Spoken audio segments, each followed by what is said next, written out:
$4,000. We only have about $66,000 to go, and we have plenty of time to meet that incentive. So let's keep those donations rolling on in.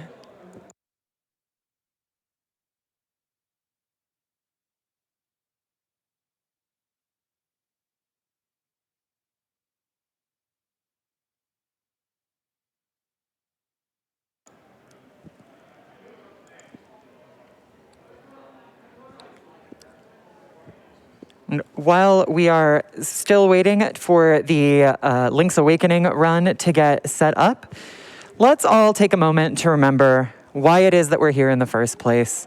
We are supporting Doctors Without Borders, or MSF, and we have $25 from Poetics saying an enormous thanks to GDQ and MSF for bringing hope and support in these times of uncertainty and doubt. Long live gaming, long live health. Thank you so much, Poetics. That was a very poetic donation.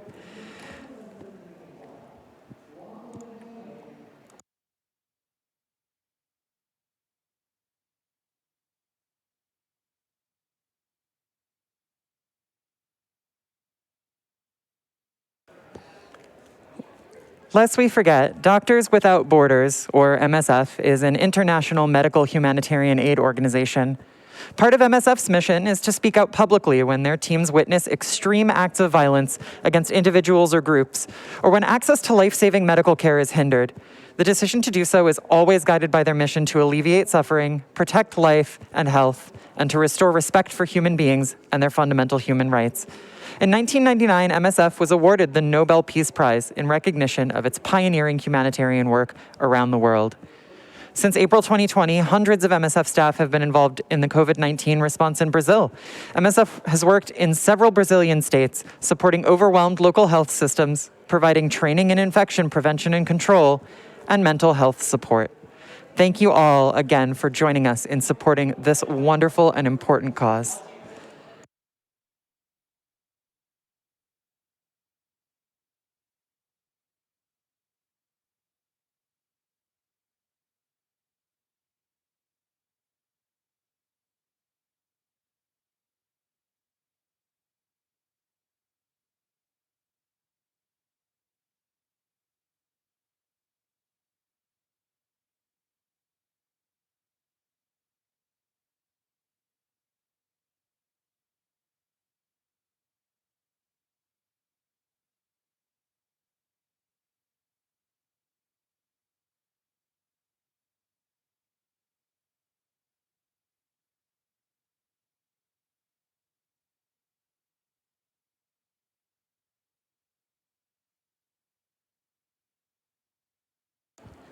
We have another $25 from Streaming Falcon. Thank you so much to the GDQ staff, volunteers, guests, runners, comms, and of course, chat. Putting on such an amazing in-person and online event is no small undertaking, but it's worth every second of effort to raise money for charity. Thank you, Streaming Falcon, both for recognizing the contributions of so many people who go into making this event possible, and for your generous donation to Doctors Without Borders. We have $20 from Polyrhythmic Drop. Thanks for helping me speedrun my week with some of my favorites. It's wonderful that we are able to help people get through their day-to-day while we're also raising money for this wonderful cause. So thank you so much for that $20 donation. And thank you, Morgan, for your $25 donation. More GDQ is better GDQ. So let's get that bonus run.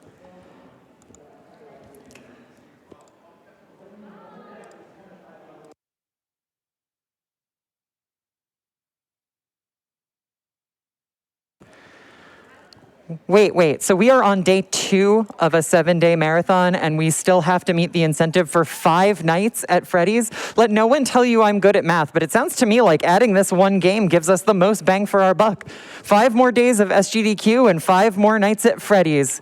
Thank you for your $15, Porter Tullivan, and let's get that 5 nights at Freddy's incentive met.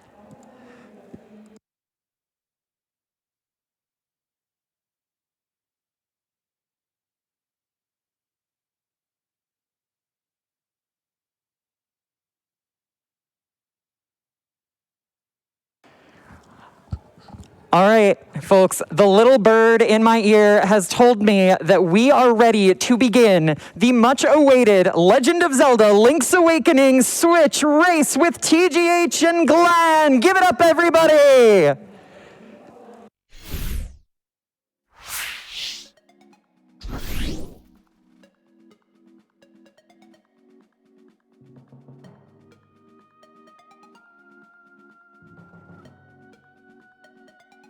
All right, I think we're good.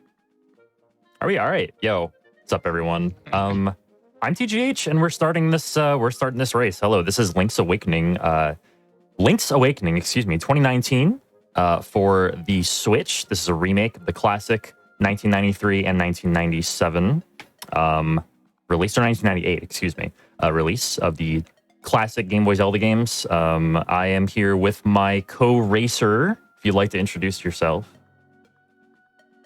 Hello, I am Glan. I am also doing this race. Yeah. I think Teach basically said everything there is to say about this game. It's really cute and charming and comfy. Yeah, basically. So we were basically here to introduce ourselves, but the real stars here are our commentators. If you'd like to introduce ourselves, we're pretty much going to be quiet during the race, but yeah, two lovely people were gracious enough to commentate. So if you'd like to introduce yourselves too. Hello, my name is Ice Blue. I'm going to be doing commentary here, and I have another person in the booth with me. Yes, that would be me, Berman Drew, and honestly, it's a real privilege to be here at GDQ for a great cause and what will be a phenomenal race. All right, so I think on that note, I'm going to go ahead and mute my mic, and you can give us a countdown whenever at Ice and Birdman. Sounds good. All right, so is there anything you want to kind of go over before we start the race, or should we just start the race before and then go over the things? Yeah, I think we can dive straight in. Okay, all right. So runners, are you ready? We'll start in... Yes. All right, cool. We'll start in 5, 4, 3, 2, 1, go.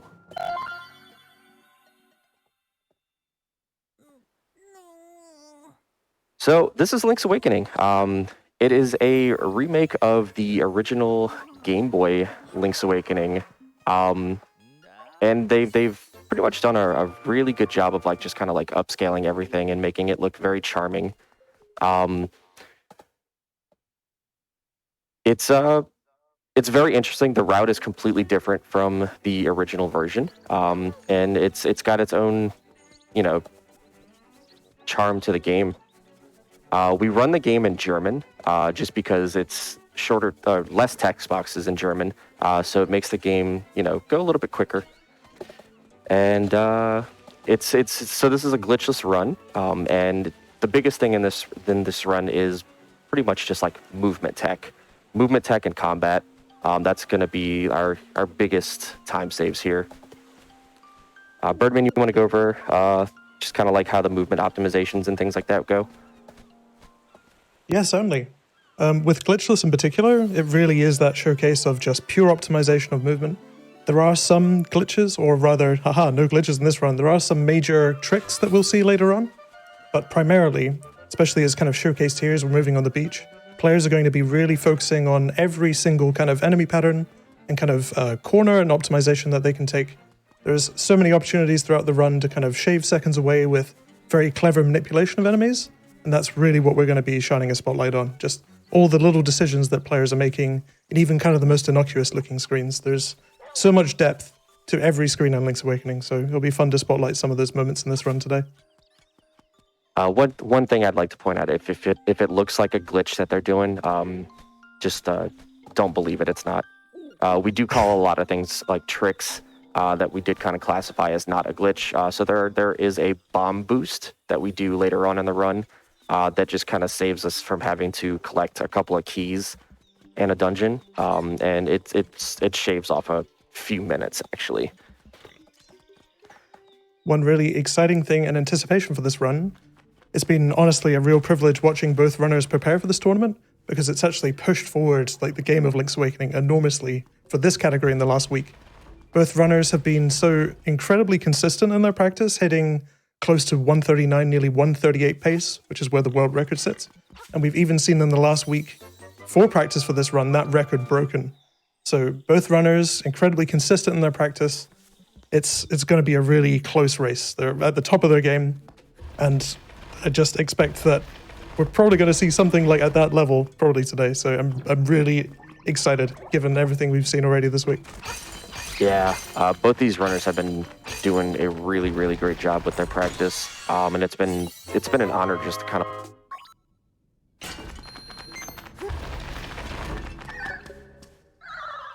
watch both of them just like practice this and showcase like what kind of skill level they have for this entire game. So they did collect the 50 rupees here in that cave. We are going to need those rupees in just a bit after we go and turn in that mushroom. We're going to need to get the powder so we can basically kind of turn Talon from a raccoon back into a human because he decided that it was a good idea to just kind of eat the forest mushrooms, and it kind of put a little curse on him. So yeah, and if you don't hit him with the powder, basically it just puts you kind of like in a lost wood state. So if you try to move up, it'll just put you back into like another section of the woods. And so we need to remove that curse so he stops messing with us. And then the rupees, what we need those for, we do have to go through. So this is glitches. We do have to do a good bit of the quest chain here. So we do need to go to the crane game. That crane game is a very dangerous moment of the run. It's like the Yoshi doll represents for a lot of glitchless runners like a real run killer moment. It's especially intimidating kind of in this format where if you miss that initial kind of shot of the crane, even if you're kind of aligned dead on, as we'll see shortly, Yoshi's really keen on just slipping straight out. And if that happens, it represents like a hefty chunk of time loss. So it's always kind of a breath of fresh air if you've kind of reached that moment. But in anticipation of it, it's like very early, we see kind of a moment where the race can kind of go in one direction or the other. It's a very early inflection point.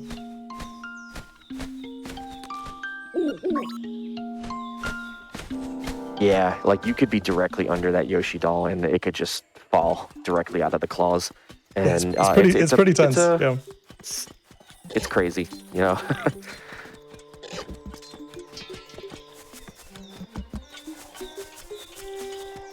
So just a couple of little like optimized movement here, just to kind of avoid those moblins hitting you with the spears there. And we're gonna make our way back over to Mabe Village, and we're gonna make our way down here to the crane mini game here. One thing you'll see a lot of runners, or later on in this run, we do have. So this game does have like an auto load feature. So the game saves whenever you change any screens or whenever you grab like any kind of item from a chest. And we're going to actually utilize that a lot throughout this run just to kind of bring us back. We saw on both runners. This is exactly what we were talking about. Like Yoshi is very slippery. Even though that the crane was dead on. Let's see, are they going to both reset? Yep. It's always a little unpredictable when it gets to this stage because once Yoshi's offset, there's not really, the backup is just kind of cross your fingers and hope that it manages to stay in. Yeah, it looks like the shop owner there kind of greased up the Yoshi doll there. Looks like TG's gonna leave and reset. I think that's a good decision. Luckily, because we collected those 50 rupees, we have more than enough to be able to rebuy and kind of get more attempts.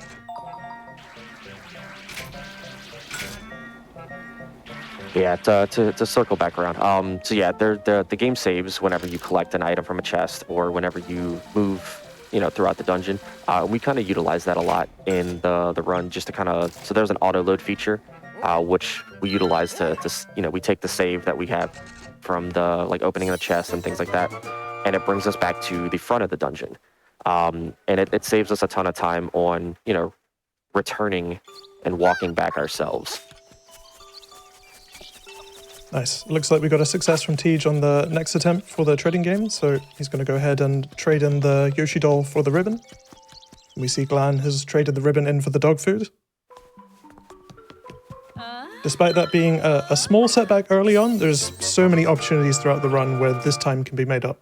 So even an early lead doesn't mean anything for this race. It can really go backwards and forwards throughout many different points of the run that represent this level of risk.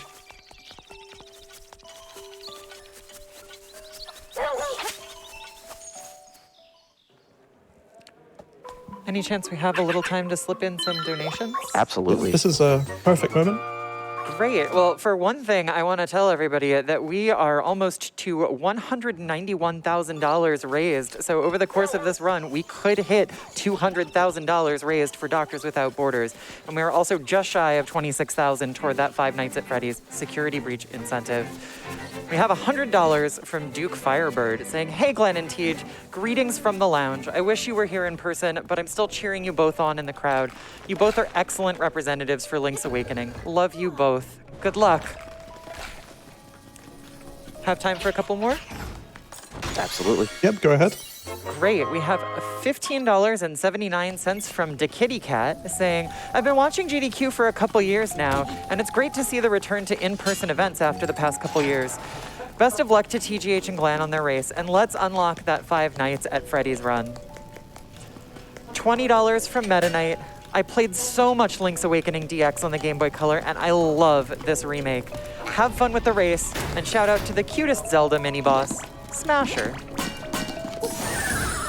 Smasher is adorable. This We also have dungeon... Oh, sorry, please go ahead.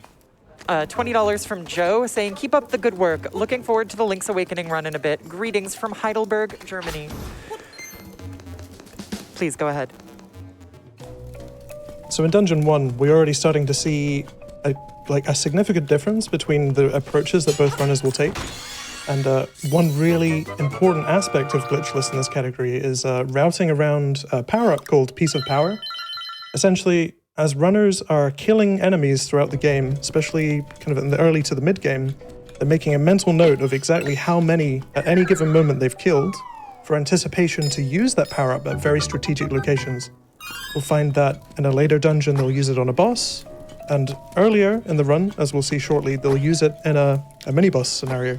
But interestingly, we've seen Tej, as he maneuvered through the long horizontal corridor, he took the shorter route that passes through enemies, whereas Glan took the longer route, circumventing the need to kill those enemies, because Glan is kind of opting for a different strategy here where he's going to be kill sparse early, really wants to mitigate the number of kills, ensure that they're on a low count, so when he gets to a specific dungeon later in the game, he can predictably drop that piece of power to better fight the mini-boss. The reason being that Piece of Power, in addition to giving Link some additional speed, also increases the damage. So really find that useful to be able to tackle some of the tougher mini-bosses and really expedite the time loss. Tej, however, is going for an approach which kind of plays a longer game, not going to get it for that initial mini-boss, but kind of starts his count a little later. So it'll be interesting to see the kind of different enemies that both runners will pick up respectively, and there's just going to be very subtle differences in the patterns that you'll see as a result. So that's something interesting to look out for. So this is Rolling Bones. Yeah, pretty straightforward. Boss just kind of pushes like a big giant rolling pin, and you just jump over it and just kind of corner him and just slash him 8 times, and he's gone. So over on Glan's side, we have the first boss of Dungeon 1. It's a giant hamburger that's really nasty looking. No, this is if you're familiar with the Zelda franchise, this is actually called Moldorm. And its boss is exactly the same in pretty much every version. The only major difference that this boss has is that whenever you hit the weak spot on the back of its tail, it does close that weak spot for a good a good little bit. And both the runners here are going to be using kind of like a timing mechanism, just to kind of know like when to jump back in and do another spin slash. It just takes 2 spin slashes to take down this boss, and then you're free to take the cello here. Runners are so familiar with this boss. Typically, you would see that a good method for a new runner to kind of learn this is to jump 8 times to kind of get that rhythmic timing. But at a certain point, when you've played this long enough, the audio cues of the music kind of provide a really good avenue to to differentiate, or just to have that moment of, okay, yes, and now. So you can hit the tail on the frame. And that's both runners with the first instrument. So the cutscene right after that that instrument there is actually kind of like a big difference in the terms of like the language. So we set the language to German on the Switch itself. So in every other language, the ending cutscene there actually has 2 screens that show up that that tell you where to go next. Where's the next location of the next instrument, things like that. In German, it actually is just 1 screen, so it saves a good bit of time over every dungeon that you clear. And then every general text box after that, pretty much any kind of conversation you have, the text boxes just kind of fly through faster in German.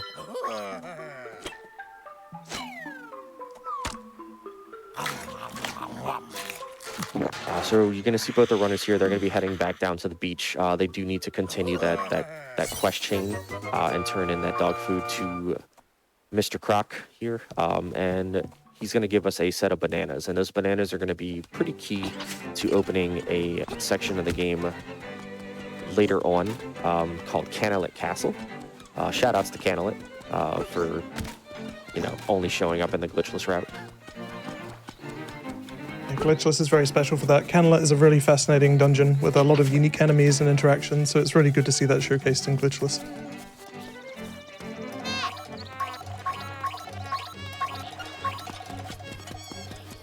Do we have time to sneak in a couple more donations? Yeah, absolutely. Please do. Great. We have $25 from Knave357. As promised, here's $5 for each missed square boost during my Sly 2 run, plus maybe a little extra. Thank you so much for having me. I can't wait to watch the rest of this event. Hype! We also have $500 from Waterbomb saying, Link's Awakening was the defining game of my childhood, and I'm so happy to be working from home so I can actually watch the run. Good luck. Thank you so much to both of you for those really generous donations. Yo, thank y'all for all the donations coming in. I did actually hear from a little bird, if we have time at the end of this run, if y'all want to get some donations in, I believe both of our runners did say that they would go to the library after they finish the run and actually read a book in German. You definitely don't want to miss that. Watchers of AGDQ 2020 might be familiar with TGH reading a book previously, so having a run back of that would be quite fun. So we're currently in Moblin Cave. We've just seen Glan defeat the Moblin King. Now we're going to watch TGH do the same. This boss is really quite tight on its timing. Once it charges and hits the wall, it's very rhythmic. You want to be hitting kind of not at the exact moment that you can swing, but just a little afterwards. Just kind of really defeat the boss quickly. There we go, perfect. We have little moments of RNG kind of permeate throughout the whole run. So as we walk in to rescue Bow Wow, we see Bow Wow, perfect RNG there, kind of leapt towards Link. There's so many kind of moments throughout the run where we discover enemy patterns just kind of being all over the place practically, and finding that they're kind of saving you seconds here or there. Like that room itself could maybe be a delta of about 2 seconds lost if Bow Wow kind of runs and hides in the corner. So these are all the little moments that we see in Glitchless where time really adds up quickly. Speaking of which, as Glan is heading over to the swamp to enter the Bottle Grotto, the second dungeon, we also have a similar moment where we're relying on Bow Wow to eat the flowers, so there, immediately. Sometimes he's a little hesitant, not wanting to eat the flowers, as we see here. Ideally, he eats them as quickly as possible, not getting in the way. Oh, Bow Wow's, there we go, perfect. Can take a few seconds extra there. Bow Wow had to think for just a moment whether or not, he was hungry. Turns out he was. He ate literally every flower in front of D2. This is another terrifying room with the 2 Stalfos. It feels like there are like 1,000 patterns that these Stalfos can move in, but Glan got a relatively good one. Bow Wow showing he's pretty hungry on TG's side as well, eating all the flowers in the way. So this dungeon is pretty like, it's pretty nice to watch, just to kind of like how like tech goes in this dungeon.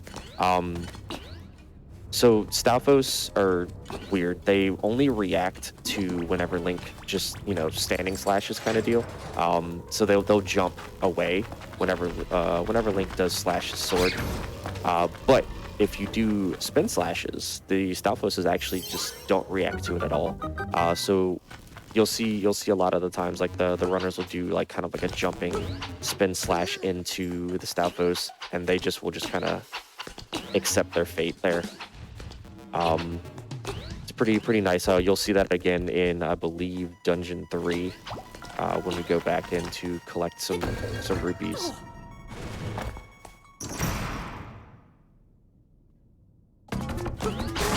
We have on Glan side here, we have a mini boss called Hinox. Not sure the name here, but yeah, Hinox takes 8 slashes. If you slash, he'll actually throw out a bomb just to kind of like counterattack, or he'll dash into you and throw you across the room if he grabs you. Glan making quick work there. You'll see on TG's side now. Optimally, you want to do a jumping 3 slash, another jumping 3 slash, and then 2 normal slashes, and that'll take care of Hinox. Just kind of quickly go through that boss. Pretty simple. And we're going to pick up the major item here. This is the power bracelet. That is going to allow us to now pick up pots and rocks in order to just kind of progress further into this dungeon. We did see kind of the execution for the fight with Glan was pretty good, but we did notice that Hinox managed to grab him, so that's kind of allowed TG just a few extra seconds. You can already see that kind of gap that we noticed originally with the Yoshi doll is starting to slim down. So this room is pretty interesting. There's actually you find out like earlier in the dungeon through the like little statue of the owl. You place the beacon there and he'll let you know that there is actually a specific set pattern that we have to kill these enemies in. So we have to kill the Pulse Voice, the jumping little bunny, the Keese, and then the kind of little Stalfos, the hooded Stalfos. We have to kill them in that particular order in order for the chest to spawn. And that chest contains our Nightmare Key, which will lead us to the boss of this dungeon. So it was a little bit of a hectic room. We saw there that the Pulse Voice and the Keys are kind of moving next to each other, and they're really enticing you to accidentally slash one in the wrong order. But luckily managed to get through there without too much problem.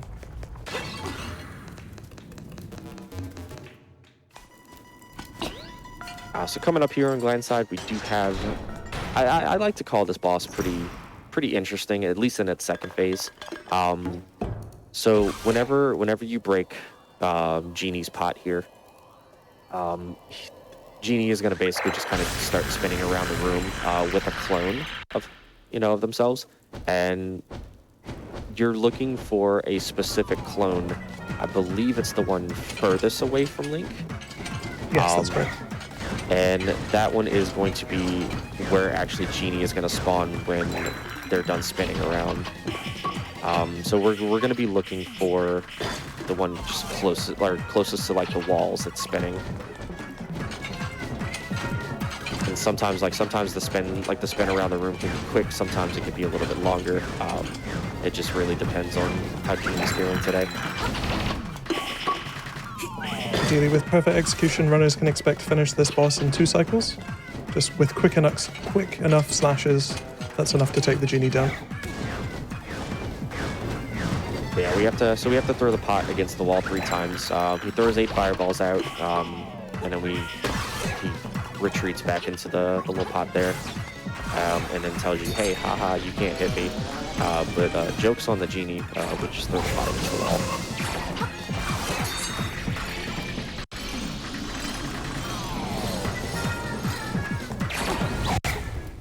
Really nice fight from Glan there.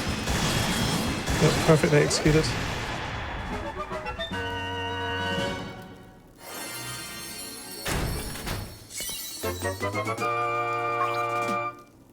And you can see the difference in the fight there. Glan opted into using like a jumping spin slash with a few slashes, and TG's over doing 4 slashes. Ideally, you want to do 4 slashes each cycle in order to 2 cycle.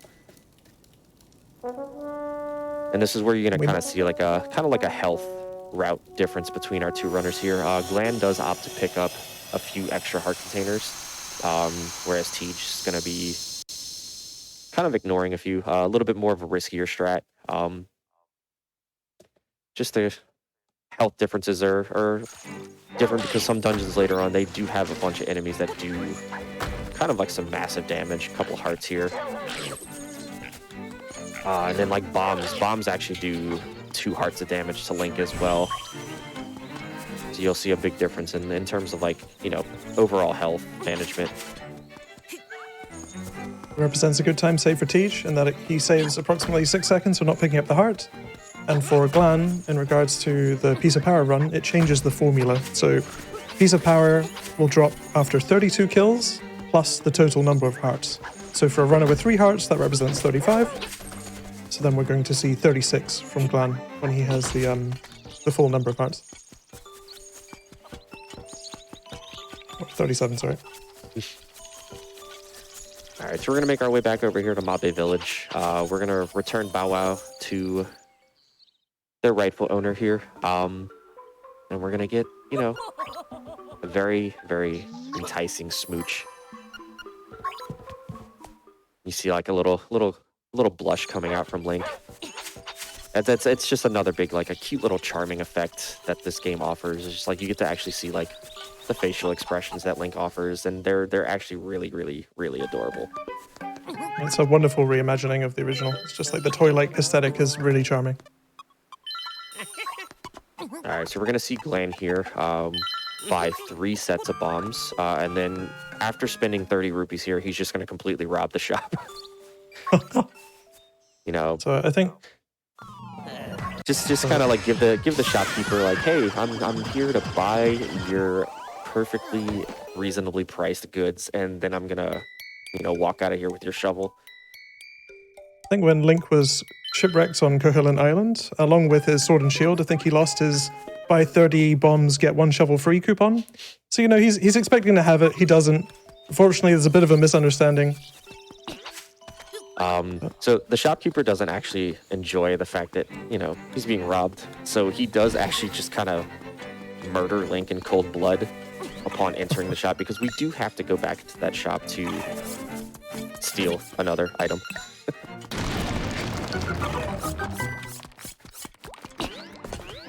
So Link is not the best patron to have for your shop here. So the reason we need the shovel, there is a kind of like a warp point coming up over here by the Seashell Manor, and we're going to use this warp point kind of frequently later on in the run, but we activate it now in order to just have it there, and then we're going to come here and turn in the bananas to Kiki, who then summons all of his friends to build a bridge so we can enter Canalet Castle. It's a pretty good trade for bananas, I'd say. Yeah, It also represents a crucial reason why we had to turn in Bow Wow. Is the owner of Canalet Castle, Richard, is a cameo from a classic GBA game or Game Boy game called The Frog for Whom the Bell Tolls. Doesn't like Bow Wow, so in order for us to progress further, that turn-in was necessary. But for now, we're going to have to collect the 5 golden leaves from his castle in order to progress into the 3rd dungeon. Honestly, this castle is a blast. Like, this is a really fun part of the run. Lots of really interesting enemies. Like, lots of interesting strats that we also see that kind of delve into the resource management for both runners. They're going to have to pay very careful attention throughout the run to the number of bombs and arrows they expend. And any extra arrow that's wasted or used in one place is kind of taking it from another. So it's kind of always a very careful balance of that resource management.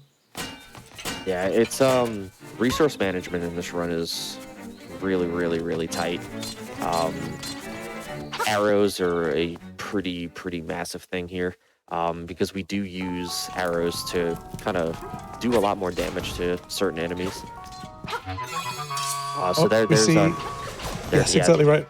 That's one big benefit of counting your kills there. So Glan is going to have Piece of Power throughout the entirety of Canalet Castle here, which doubles your sword strength, and it also pretty much doubles your move speed as well. That's going to be vital for the mini-boss that we're going to see in an upcoming room, which is the Ball and Chain Knight. We're going to watch Glan kind of maneuver quickly through the halls of Candlelit Castle into the third leaf just here. That's a really fun strat there. Using a bomb arrow to detonate against the torch to free the knight that was hiding inside the wall, and then a second one to immediately detonate it and cause the leaf to fall immediately on you, It makes you giving him enough time. It makes you wonder who trapped that guard in that wall and then like was like, here, hold this golden leaf. Like, terrible. So you're gonna see a really, really nice kill there from Glan with the jumping slashes. Typically that guard takes 10 slashes with normal sword, but with Piece of Power it takes 5, and you get your golden leaf there. We're going to see that difference immediately with Teach here, although perfectly executed fight with that Piece of Power.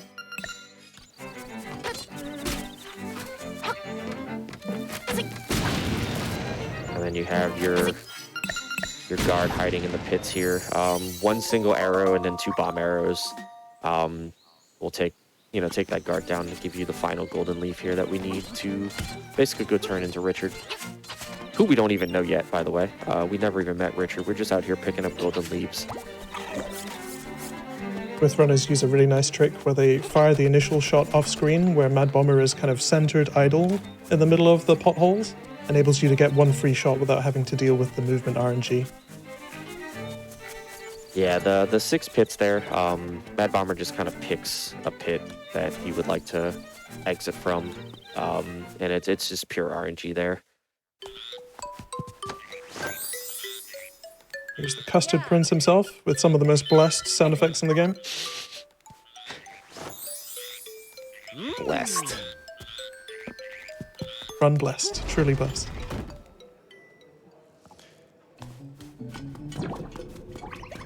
Do we have a moment for a couple more donations?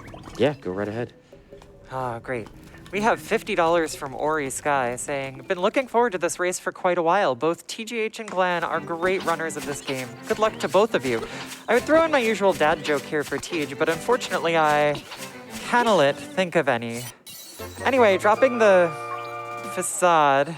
Good luck with the rest of the run, and say hi to Papyrus for all of us. It's a superb donation message. We also have $5,000 from Fangamer saying, hoot, hoot. Hey everybody, Fangamer here. We're dropping in on day 2 of SGDQ 2022 to remind everyone about our official merch collection, where 100% of the profit from sales goes on to support MSF. Your purchases make donations like this possible, and you get to take home an awesome souvenir of the event. Find exclusive items like the virtual attendee badge by heading over to fangamer.com/GDQ. Hoot! I bought all of the pins from there just before this race. I just couldn't resist. They are gorgeous. I'm gonna be buying them after, so. Yes, so good. We're about to see Glan enter Key Cavern and Tej not too far behind. This dungeon is chaotic in terms of the kind of enemy patterns that we can expect, as epitomized by this room. It has a lot of kind of frenetic, fast-moving enemies that you have to be very careful to maneuver around. They're often quite quick, especially with the gels, to grab and slow Link down, so it really represents a place where you can kind of lose time just kind of with one small slip of the control stick. Really test the runner's capability of reacting to enemy patterns that can be very unpredictable and volatile, which makes this run quite exciting. Yeah, just the general movement tech in this game it's really, really incredible to see. Like these top level runners with like this movement tech is just it keeps you like on screen the whole time, because like you never know like what's gonna happen. Like enemy patterns are just they're so different for every runner.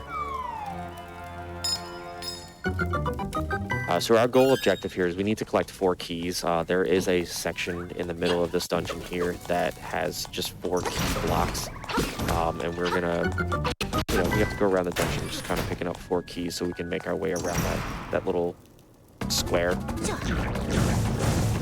We're also going to see a lot of strategic use of auto-loading, as you mentioned earlier, Ice, like several times throughout the dungeon to just quickly maneuver through as best as possible. Yeah. So these are called Dodongo snakes. If you're familiar with the Zelda series, there's Dodongo, and then there's the Dodongo snakes. Dodongo snakes have a little different of like element of movement. They'll move initially, and each time they move, they keep their mouth open, and we need to feed them a bomb then, and then they'll move 3 times with their mouth closed before we're able to feed them another bomb, and then 3 bombs they just kind of explode and release a fairy. Not sure how the fairy got there, but glad we were able to save them. Here is a very transformative item that we've just received for both players, which is the Pegasus Boots. Now the movement really becomes kind of a game of optimization and just kind of very close cornering. As if Link accidentally kind of is too slow in maneuvering around walls, he can bonk into them, which kind of takes a second away from your time every time it occurs. But it also gives you great opportunity to maneuver super quickly throughout the game. So we'll be seeing the overworld patterns now become a lot more intricate, also within the dungeons, as players are doing their best to take every single kind of frame and angle that they can. Ooh, Glan getting some pretty not favorable patterns there in that bomb room there, but was able to pull that right out and get that key that he needed before needing to auto-load to come back into the front of the dungeon. It's quite low in health there, but luckily when a runner is at pinch health, or once their hearts are beeping, the game essentially ups the rate at which hearts can drop to kind of a base level to about 80% at the best case. So runners always know that they have a fallback in these sort of situations and can maneuver to enemies to quickly kill them and grab a heart just in case.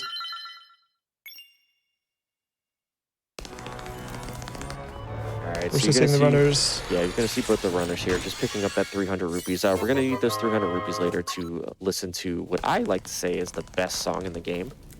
Yes. Absolutely. If you like frogs, then you'll love this song.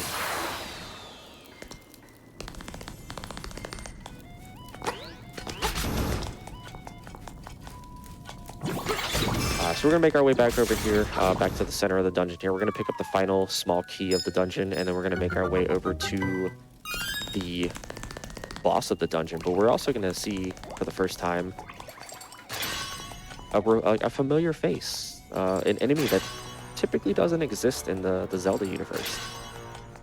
We're going to see a nice little 2-second cameo of a piranha plant, which is interesting.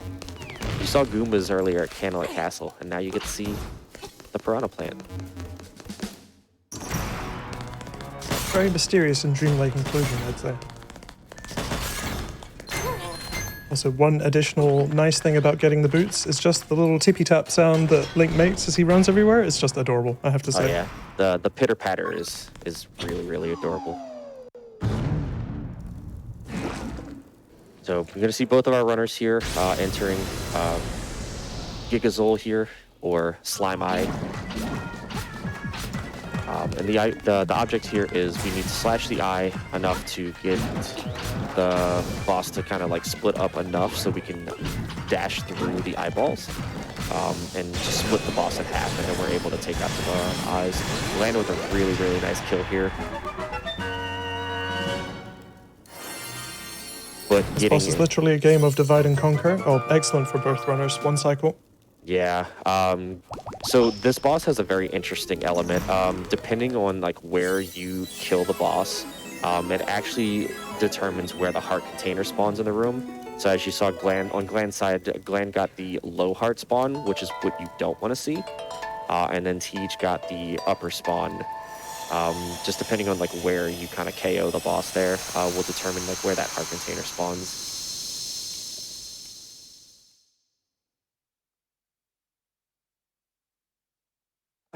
We do have a little bit of time here. We're going to see both of our runners here just kind of making our way over to Animal Village to kind of do a very long quest chain here. Awesome. Then I'll spawn some donations. First, I want to let people know that we have less than $5,000 to go to hit $200,000 for Doctors Without Borders, and every donation of every size moves the needle. Like this $10 from Prinny Tonic saying, I used TGH's guides to learn the any % route of this run. It was not stuff like the Hinox Warp that broke me, but D4 Bomb Jump. Happy to see 2 great runners show this game off. Or how about this $25 from Hunta 121? Futter, Ask Ice Blue. Or this $50 donation from Phylion. Glan and Tej are 2 of my favorite runners, and it's a joy to see them face off like this. Good luck to both runners. Don't get lost in the egg, and always enjoy your frog songs. Folks, again, we are less than $5,000 away from hitting $200,000 by the end of the online block. So please keep those donations rolling on in. And thank you so much for supporting MSF. Absolutely. Those are some wonderful donations. The foreshadowing for D4 Bomb Jump is a very fitting one, as that represents another pivotal and quite scary moment in the run that we'll be encountering shortly. But Ice, do you want to talk a little bit about kind of what the runners are doing in terms of the setup to reach that end game and the next dungeon? Yeah, sure. So we have to make our way. So in order to set up like the whole quest chain that we're doing right now, we have to make our way over to Animal Village, and we need to speak to the sleeping walrus there. And the walrus kind of tells you, you know, that they miss Marin singing, which, I mean, I miss Marin singing. Her singing is pretty amazing, honestly. And the walrus just kind of indicates that they want to listen to Marin sing for them. So we need to speak to the walrus in order to activate the kind of like the flag in the game to spawn Marin at the beach. But in the meantime, we're going to make our way over here to the Dream Shrine, and we're going to pick up the ocarina, which we're going to use a few times in the run, multiple times in the run, to just kind of warp around the overworld and to play the best song. Which I heard that frog songs are good for your soul, so you definitely wanna hear those. This segment also sees us learning the Ballad of the Windfish, which will ultimately open the egg on Mount Tamaranch and lead us through to the ending. Yeah, I think it's one of those moments like whenever we do get the Ballad of the Windfish, it's just kind of like you just gotta enjoy the singing, because it is very, very good. It's a moment we'll stop to appreciate for sure.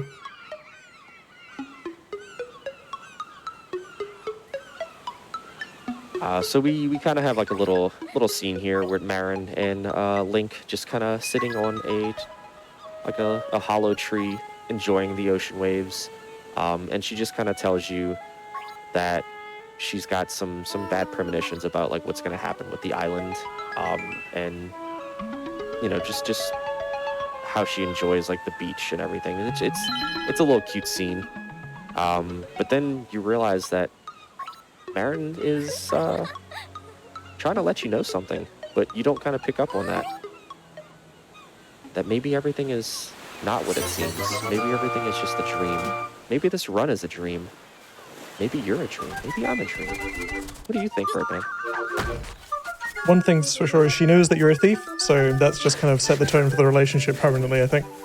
The other thing that's really remarkable at this moment is that we're 40 minutes into the race, and both runners are remarkably close to one another. Like, it's very, very tight at the moment.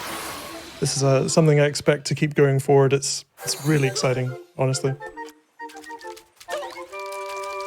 We're just about to go and visit the walrus, where we're going to have another musical display treated to us. But that gates another very difficult mini-boss in the overworld that represents like a lot of focus and attention required for the runners to ensure that they manage to get the fastest cycle. It's one that also threatens their health as well as their bomb and arrow resources. So seeing how they maneuver through that is going to be quite interesting in the next minute. Honestly, the walrus is a giant mood, especially like after listening to Marin sing. It's definitely a mood.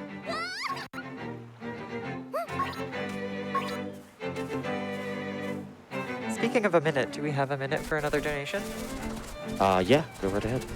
Yeah, we have $34.13 from Iwala Koala saying, Glan, here's lots of blobs to help you out on your race. Good luck. Also, I just have this to say. Blubber, blubber, blub, blub, blub, fodder, blub, blubber, blubber. Thank you so much for all of the blubs. We'll explain that in due time.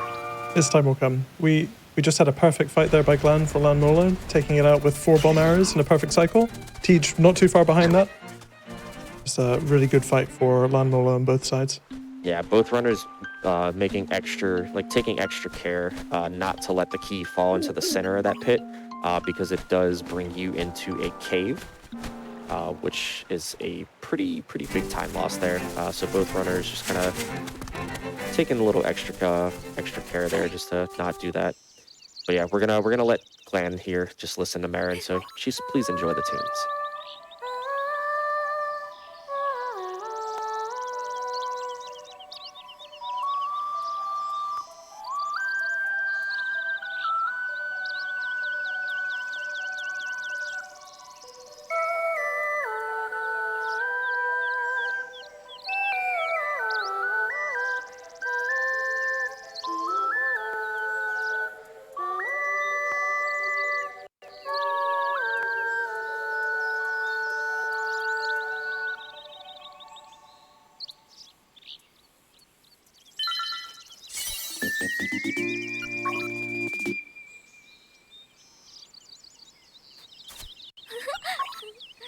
As Birdman, I may be biased, but that toucan is the cutest character in this whole game. It's adorable. I wish we saw it more than this one moment. Yeah, it's the Marin just singing there is just it adds so much more to just like how like cute of a charm this game actually has. It's just you just gotta enjoy it. We're seeing a really wonderful showcase of movement here in the overworld. We're actually moving through Canalet. Quite often runners take the warp to Dampe to get to the next dungeon, to open up Dungeon 4, Angler's Tunnel, but we're actually seeing them maneuver through Canalet and doing this really fun jump that kind of takes you just on the very edge of the staircase and jumping to the ladder. We don't currently have flippers, which would enable us to swim. If you miss that jump, you lose time kind of falling into the water. But again, perfect execution by both runners, getting us to the start of Dungeon 4. I would like to say if both runners would be okay with just kind of showcasing what it sounds like when Link falls into the water before we pick up the flippers here. It's absolutely adorable, and everybody around the world needs to hear this. But we're gonna make our way over here to the mountain here and go into this cave. And this cave is gonna bring us right above the waterfall here, so we can kind of jump straight into D4. We're now approaching, I think, kind of close to the midpoint of the run. This represents a really kind of scary, intense moment, which is that, as mentioned in the donation message earlier, the D4 bomb jump. It's one of the most technical tricks available in the run. It manipulates use of a carefully placed bomb, a carefully timed jump, and a lot of setup that involves kind of frame perfect kind of maneuvering. It's going to be one to watch because it can represent like a lot of time lost if it's not done correctly, with bombs and resources used and health diminished. So it'll be interesting to see how both runners tackle it here. It's definitely a breath of fresh air once you get past this trick. We're going to see Glan at the moment pick up 2 keys. By performing the bomb jump, we skip 2 keys that we would otherwise require for the dungeon. So it represents an enormous skip. But it's a really tense one. So we're just about to see that now. Oh, Glan getting some unfavorable little water. Nice. Glan getting some pretty unfavorable movement from that little like water. I don't even know what the thing's called.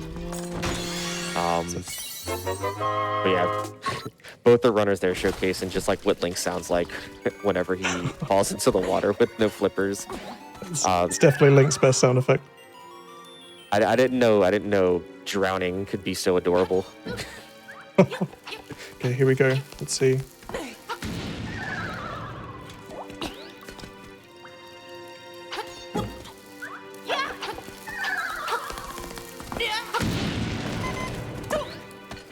So we Obviously, TGH managed to pull that off in first try. Glan, a quick second reattempt.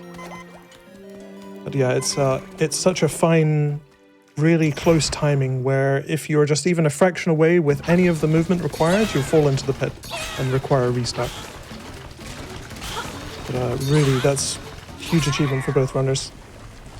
Yeah, that trick is like actually like really tight on timing. It requires a lot, honestly. Like timing mechanism with the sword slashes, the ability to throw that bomb kind of like out of bounds a little bit, I would say. Oh, I wouldn't really call it out of bounds. It's just on top of like just a on the wall. And with that, as a result of that kind of initial, like the difference between a second try and a first try, we've noticed that Tej is now, since the Yoshi doll, pulled ahead into the lead marginally. It's really close though, remarkably close. But here's a banger now. Yeah, we're gonna let this play out.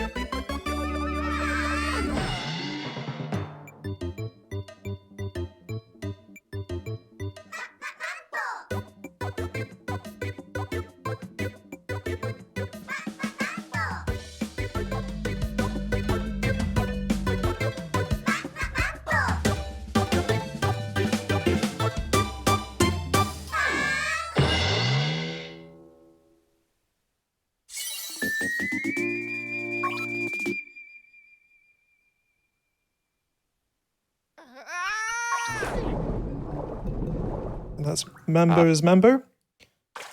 Yeah, so that's Mambo's Mambo. That's going to give us the ability to kind of warp around the overworld for all the warp points that we've unlocked. We're going to immediately use that to go to our next destination here. As both runners are maneuvering to the animal village, this is a good time for a donation, if we have one. Excellent. We always have donations. We have $10 from Not So Elite saying, I have to donate during Link's Awakening. This is my favorite Zelda game, and I feel lucky I get to watch 2 runs at the same time. When this was released, I stood Link in the library, and the music made me cry. Fantastic game. Good luck, runners. Folks, just to let you know, we are less than $100 away from $197,000. We are barely over $3,000 away from hitting that $200,000 mark, and we broke $28,000 on the Five Nights at Freddy's incentive. So please keep the donations coming in. You're doing amazing. Yeah, keep those donations rolling in, please. Especially if you want to hear Tej and Glan read some books in German. 100%. That is an experience you just don't want to miss. This is the part of the run where we notice that the arrow count is very low. Both runners are going to have to be very conscientious of that. We notice that Tej, for example, is picking up the additional arrows in the pot here. Also for Glan, those will really be essential. Every arrow counts at this moment of the run.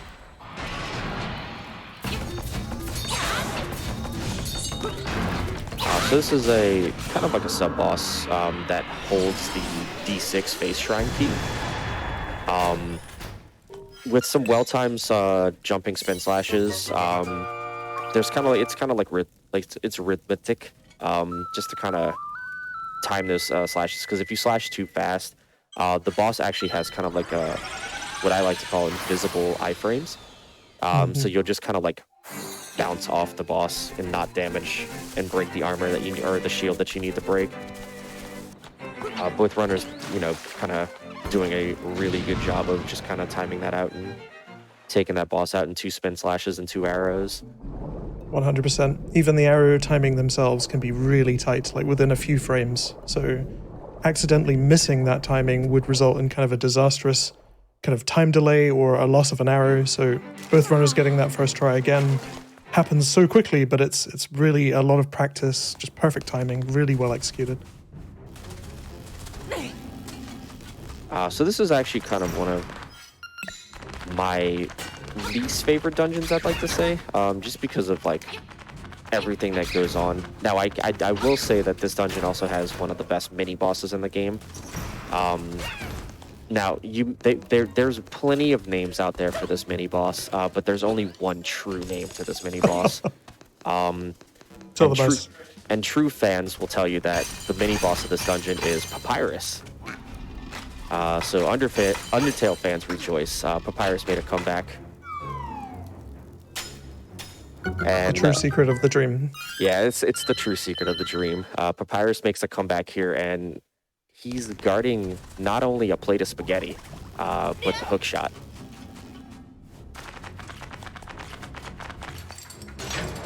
We're gonna see this this mini boss in just a brief moment. We have to clear out this room here. So as a result of the movement in this dungeon already with the enemy patterns, we've seen the lead rotate quickly between TGH and Glan and TGH and back again, and that's something that we'll see throughout this dungeon. It's just like the small micro RNG and the ability to adapt between rooms just makes it so close. Just like anything can change, just little differences here and there that can push one runner ahead of the other. But they're reacting perfectly. Oh, And yeah, two excellent absolutely. fights. Yeah, 2 excellent fights here. So Papyrus takes 3 bombs in order to basically push him into the next phase. And you fight Papyrus 4 times. And then the 4th time you finally just KO and drops the hook shot. But we're going to see both the runners here kind of go up and back around just to kind of reset that central push block in order to hit that switch and enter the next fight. As we're maneuvering through this dungeon, I think one important thing to touch on that we, in the kind of excitement of the fight that we saw in D4, is the reason why we actually left D4 to begin with. Oh, yeah. Is that something you want to go into, Wes? Yeah, we kind of just forgot to mention that. Yeah, So indeed. there is actually a flag set in the game to whenever you collect only the D4 instrument. Whenever you collect the D4 instrument, there is a a quest, like a mini quest that you have to do if you enter a certain part of the map. That being like just a little bit under where you rescued Bow Wow. There's like a straight line that just kind of crosses the entire overworld. And once you finish D4, it actually, enables this flag, and a ghost spawns. And when that ghost spawns, you can't enter buildings, you can't enter dungeons, you can't do anything until you complete this quest chain. Nice fight by both our runners here for Papyrus, phase 3. And both of them, I think, save and load, like precisely loaded at the exact moment. Like it could not be closer. Like we're almost frame for frame at the moment for both runners. Yeah, this is an intense race. But yeah, so the ghost that spawns, we have to bring this ghost all the way to the southern beach. There's an abandoned house, and we need to bring the ghost there to kind of like make them like reminisce about them, being, alive there. And it takes literally like 9 years to complete this quest, so I don't think we want to be sitting here that long. So we saved D4 as the last dungeon since we don't actually have to go any further than the Wedfish egg right after D4. So the ghost never spawns. We never bring the ghost home, we never let the ghost spawn, and we never do any of that. So we saved D4 for last, which happens to also be one of the best bosses in the game. And yeah. Yeah, indeed. It's a very clever routing optimization. It's also one that we'll see. D4 is not the only dungeon that will split, as we'll see a little bit later and touch upon when we get to the Eagles Tower in Dungeon 7.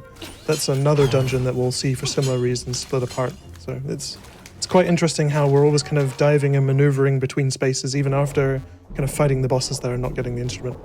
I like the use of the word diving as both of our runners just dove into the water. Oh yes, good timing. And actually, we're now, speaking of timing, going to be looking to see if the runners get their piece of power in the coming room.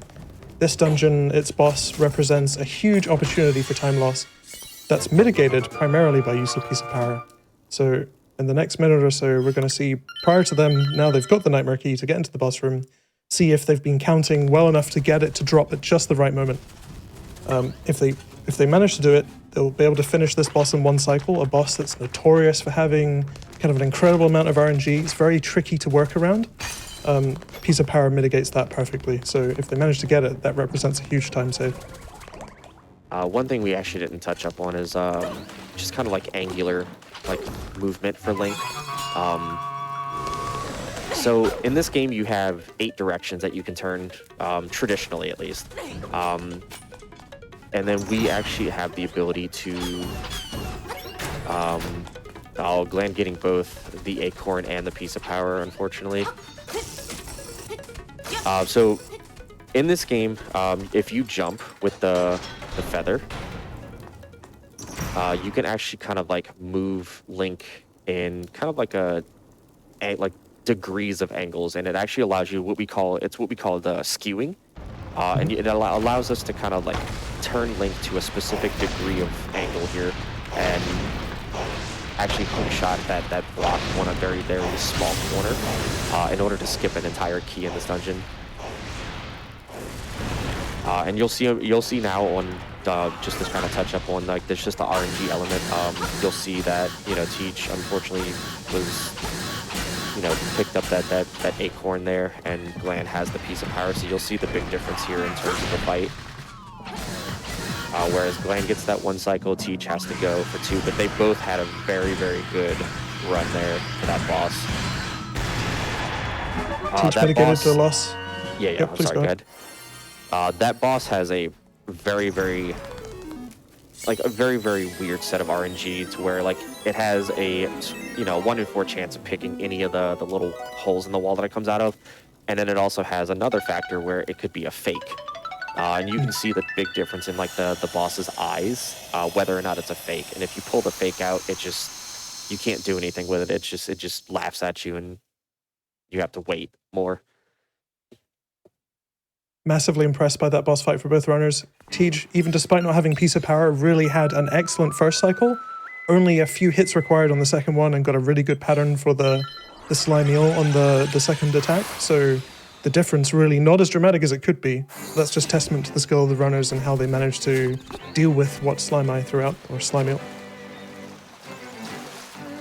Both of our runners here are going to be making their way. They already picked up the face shrine key, so they're just going to immediately both kind of just beeline it straight for the next dungeon here. And as both runners are now going to open Dungeon 6, this is a great time for donations. All right, we are on the very precipice of $200,000 raised. We have $100 from Summervillain saying, round and round the passageways of SGDQ, left, left, up, right, right, up, left, up. Thank you for showing us how to get through these corridors. We have $25 from Zebra Unicorn saying, hi, Tej and Glan, good luck on the run. The Zebra Cord is rooting for you. I look forward to the day when we can all get back together in person and enjoy some frosty chocolate milkshakes. We also have $25 from Verified Linguini saying, hi, good luck. So hyped to see my man Glan at GDQ. With all the practice both runners put in for this event, here's hoping for a great race. And we are definitely getting a great race right now. And ladies and gentlemen, we just broke $200,000 for Doctors Without Borders.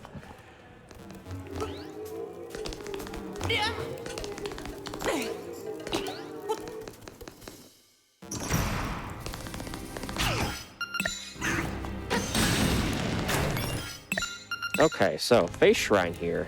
Very, very interesting dungeon. We come in here, we immediately need to come and rush and pick up the level 2 power bracelet. And there's some pretty nice optimizations as far as like collecting the amount of keys that we need. And there's another big element of RNG here in just a brief moment where we kind of rely on an anti-fairy, which is like the little red floaty thing with the eyeballs. We're going to see indeed Tej's authored trick, actually. I think he's named it Scattershot. Yeah. It's a really, really clever way of maneuvering through this specific room.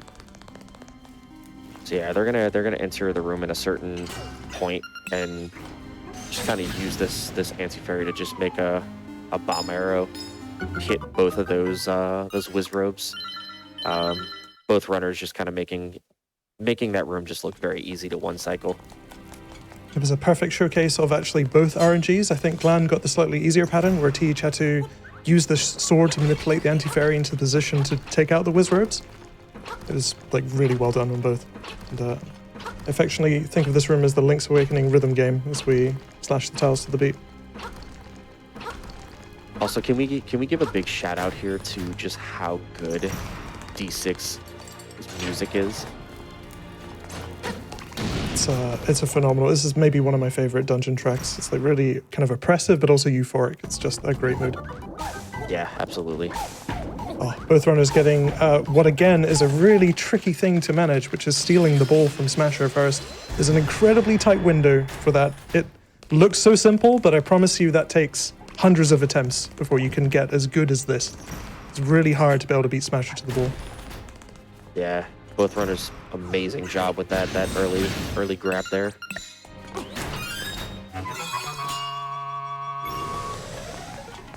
Do we have time to sneak in a donation? Yeah, go right ahead. Please do. We have $1,000 from Heidi PhD saying, super excited to finally be here after a 2.5-year wait. The best part is getting to watch the little pitter patter of little Link feet with my awesome son. Thanks for showing me the excitement that is speedrunning and bringing your old mom along. Love you, bud. Thank you so much for that incredibly generous donation. That's a wonderful donation. The pitter patter is truly blessed. It's an amazing sound effect. All of the sound effects in this game are really phenomenally done. It's just a delight to play and listen to. Yeah, the charm effect behind this game is just it's incredible. It makes it so eminently replayable, especially when you've played this hundreds of times as a speedrunner. It never gets old. It never gets old to listen to or to look at. It's just adorable. Very charming.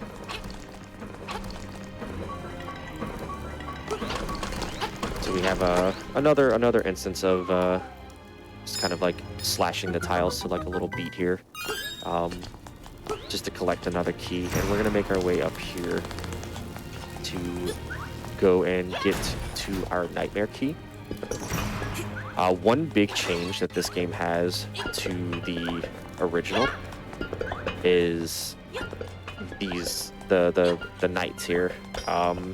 So in the original version of the game, the knights actually are not kind of guaranteed to land in the little buttons that you throw them into.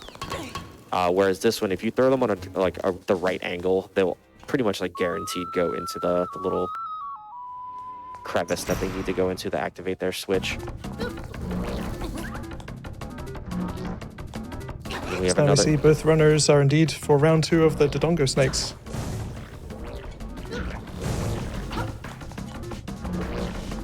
These are very tricky. The pattern of the room, in addition to the Dodongo snakes having kind of an additional movement where they can kind of double back in 180 of themselves, makes it really tricky to ensure that the bombs line up, as we saw just there on TG's screen.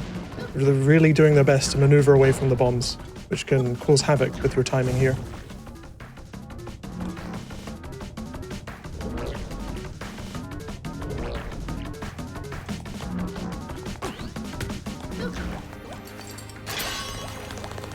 Yeah, it just kind of shows you like the differences in RNG there. So this is actually, fun fact, this is actually the only chest in the game that you actually have to smash a pot onto it in order to open it.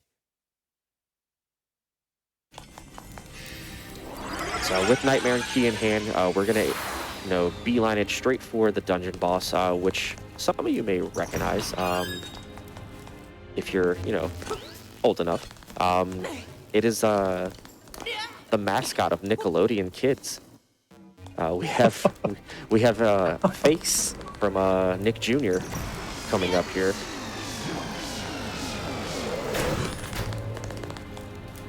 This is a really fun version, Facade being kind of a series staple. I think this might be the most fun iteration of the Facade boss fight. The Glitchless is one of the few runs that we get to actually enjoy Facade. All other categories find a devious way of skipping him. So it's good to see him here. Also, fantastic sound effects. Roar.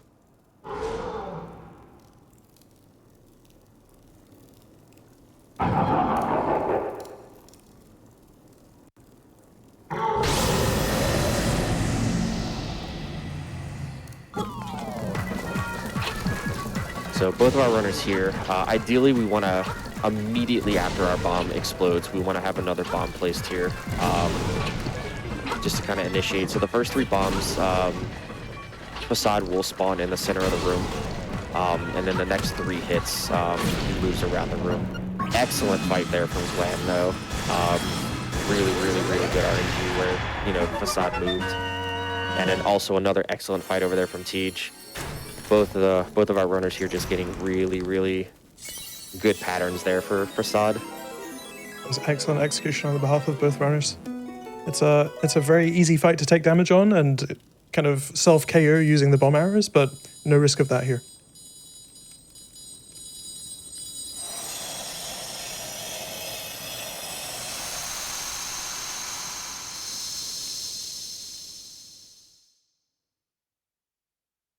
We're gonna briefly have another end of dungeon cutscene and owl, followed up by fast travel, so this would be a great time for a donation. Absolutely. I have $25 from Radio Chew. Link's Awakening was the pack-in game with the Game Boy I received for my 8th birthday.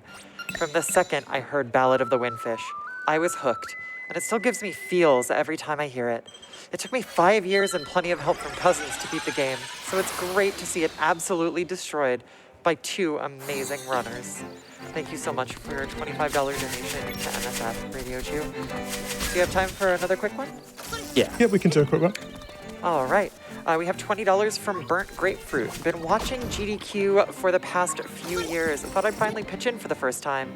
Can't wait for the Link's Awakening glitchless run. Well, I hope that your waiting has been rewarded. This has been phenomenal so far. And everyone, it's never too late to make your first donation. We've found ourselves in Signpost Maze, and we have Glan to thank for the movement optimizations here. This maze really is a movement masterclass. The thing that we attribute to Glan is the 45-degree angle that we see for reading the signs. Quite often we were just walking around and seeing them face on, but you can get a very acute angle on the sign, so you're able to read it as quickly as possible before moving on to the next one. Following the predestined pattern in the maze to be able to quickly finish it and then unlock what I think we've already definitively called the best song in the game. Do you like frogs, chat? We love frogs here. So enjoy this Mario 2 boss singing the best song in the game.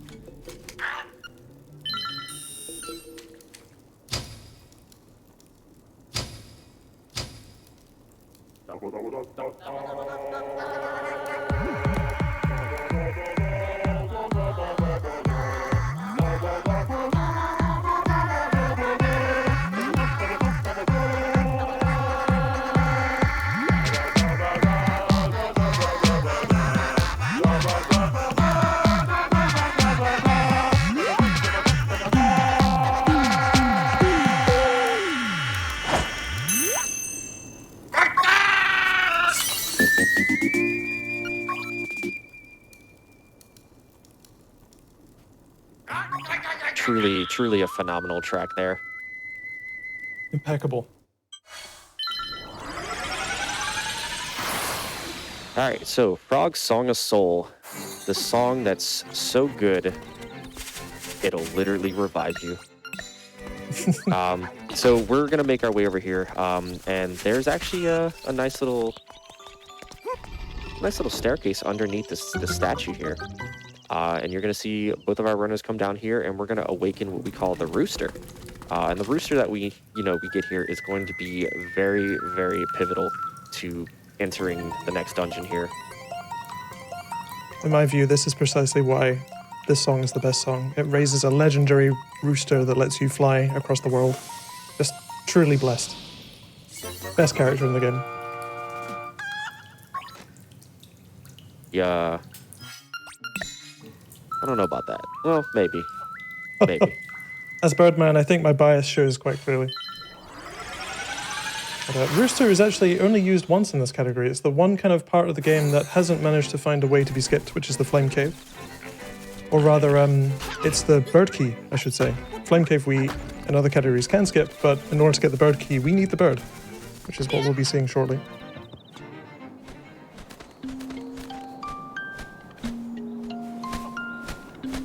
Do you have time for... Oh, yeah, go right ahead. Oh, thank you. We have $50 from Matt the Cat. Link's Awakening in a GDQ speedrun. Watching the race should be fun. A Game Boy masterpiece. A masterful re-release. A game that compares to none. Thank you so much for your lyrical stylings and the $50 for Doctors Without Borders, Matt the Cat. Please go ahead. I was going to say one big thing to note there. Both of our runners had a slight little, like, minor optimization to their way back to Mabe Village. Glan used the Mambo to warp back to the point, and then you saw Teach just kind of, you know, move back just without the warp. I think both of those are kind of even. I think one of them is a little bit quicker. We're about to see a really tense jump in the game. I think this is potentially the most tense jump in the game. It saves 2 seconds, but loses 35 if you fail it. It's just this really awkward jump. Yes, perfect. It's really scary. It looks so simple, I promise you, but if you fail that jump once, you'll always think twice before trying to make it.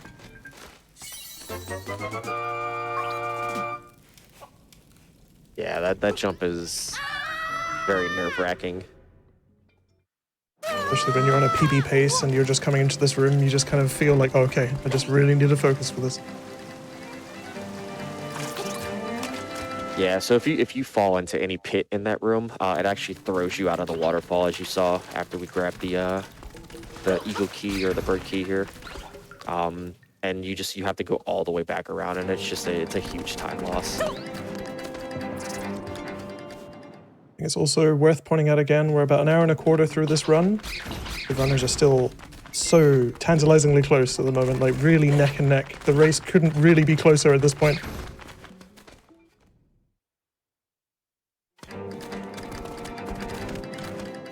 So we're gonna make our way here through some connection caves, kind of like a little cave maze. There's just a couple little optimizations. Just the fact that you could just kind of hookshot that thing from the very, very beginning of the stairs there, in order to cross the whole gap there. We are gonna activate that warp point there, because we are splitting this dungeon. So we are gonna come to this dungeon. We are gonna drop the 4 pillars, and we're gonna defeat a very special boss here. Shoutouts also to the Telltale Mountain Range music, like maybe one of the best classic Zelda tracks of all time.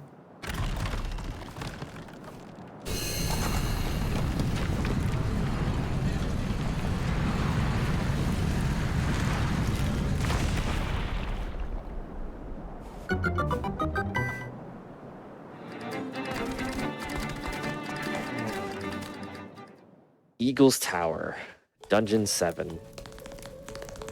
80% fans hate it. Glitchless fans love it. Yeah, this is a wildly different dungeon in every category of the game at the moment. It's quite a wild one. This Glitchless is really kind of an honest version of the run in the sense that you really kind of follow the dungeon quite classically. It's certainly one, like, when you're playing it through for the first time, it can be really tricky to negotiate, but of course we're going to see both runners just breeze through. So the object here, we need to take this giant iron ball around the entire dungeon, and we need to knock down these 4 pillars. These 4 pillars are actually holding up the top of the dungeon, and they look to be in some really poor shape here. So we're gonna take this iron ball, and we're gonna bring it around with us and crash these pillars down so we can access the top floor of this dungeon.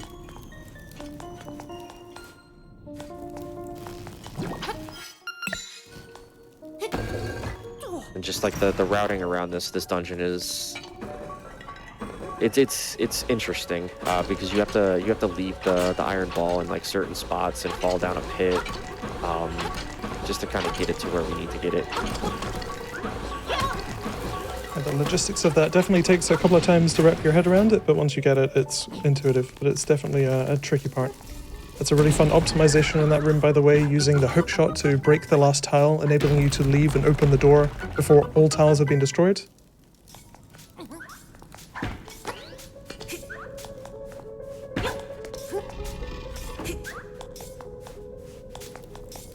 both runners are making their way towards the mirror shield, which will enable them to leave the dungeon and start heading towards D8.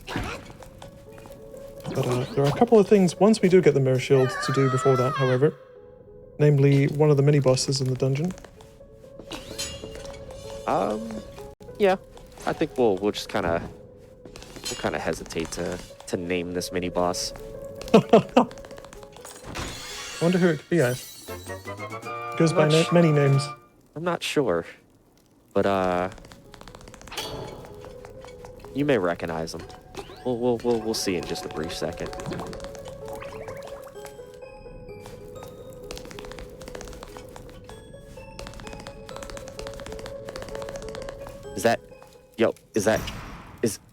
It's Sans.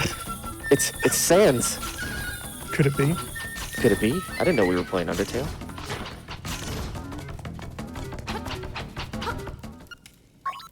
So Sans summons 6 little. I don't even know what those things are called. I think they're Big Keys is the name. Big Keys? Interesting. Okay. So yeah, Sans is the boss of D7 here. Many runners will deny that it's Sans, but we all know true to our heart that it's Sans. So we're gonna grab this boss key, and then our runners are gonna head back down and break this last pillar, and then we're actually gonna be exiting this dungeon. It's also a really nice fight for the Grim. Well, oh sorry, Sans. Yep. Almost said the forbidden name. The the mini boss. It's Big Keys. We previously thought to be invulnerable because when you tried to jump slash them, they would always dodge. But upon repeated attempts, we discovered that they actually have a small window where they are vulnerable afterwards. So we've now taken to actually quickly taking those out instead of having a safe spot in the corner where we typically stood to slash. Save us about 1.3 seconds in the run.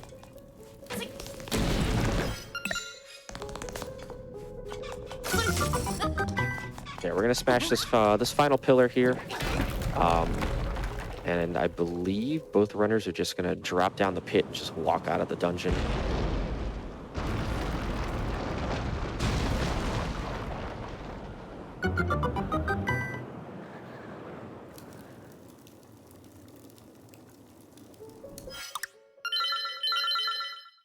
So remarkably close as they're leaving D7, just within like seconds apart. Just kidding, they're both gonna auto-load. While they're auto-loading, do we have time to auto-load some donations? Sounds perfect. Yeah, we got some for like 2. All right, we have $25 from Rounderzite saying, absolutely love to see Link's Awakening at GDQ. It's my favorite Zelda game and a lovely remake. And it's even in German. Greetings from Austria. Greetings, Rounderzite, and thank you for the lovely donation. We also have $75 from Cannon Swift. It's time to awake and press that link to donate. How many times can we click that donate link? A wonderful question. And folks, we are over $30,000 for the 5 nights at Freddy's incentive. Less than $60,000 to go. So click that donate link as much as you can. Okay, so to kind of touch up as to why we split D7. So if you complete D7, it actually sets a flag in the game that puts Marin on Mount Tamaranch. And she's stuck in the middle of that broken bridge. And by completing D7, it places her there. But if we don't beat D7 first and we go over here and do D8, Marin will never get stuck on the bridge, which, you know, thankfully we love Marin here. Marin will never get stuck on the bridge, and that cutscene just takes forever. I believe the cutscene is like 1.5 minutes long, and she just kind of like, she gets saved by Talon, and then she just kind of stares at you for like a good 40 seconds. So we split D7 and do it last because we're able to just drop down and just swim straight to D4 and finish D4 without ever having to go over that bridge ever again.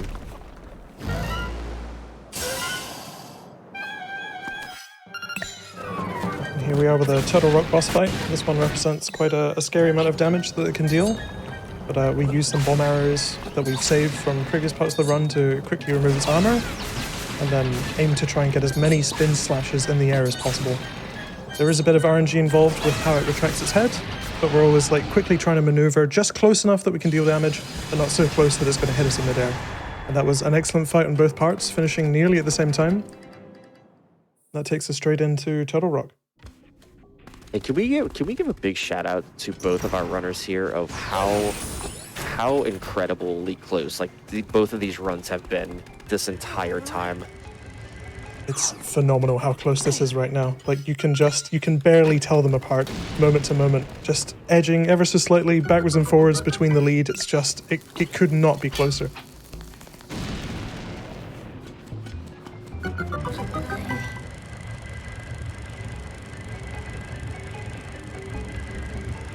So this dungeon actually has a pretty interesting element.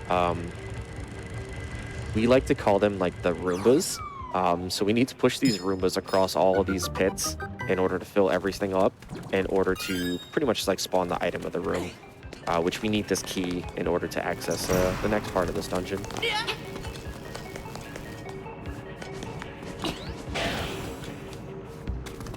And this game actually has an interesting element to it that we kind of didn't really touch upon. If you clear out a room and it has like a shutter door that blocks your way, that shutter door will stay open pretty much forever. Until your next playthrough, at least.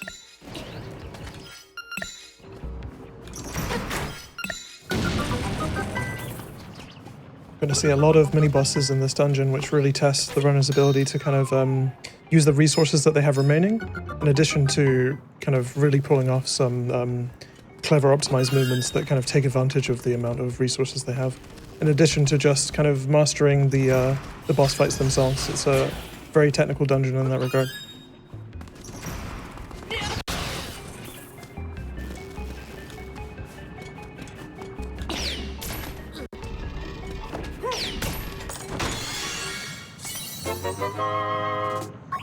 Yeah, both of our runners here. There's actually a good bit of like movement tech in this dungeon and a couple little optimizations that were found, I think, relatively recently. Just like with the hook shot here. Both runners pulling that off perfectly, just jumping and then skewing slightly downwards as we saw in Dungeon 5, just to get the direct shot on the block instead of having to take 2 seconds to walk around and then get a vertical shot.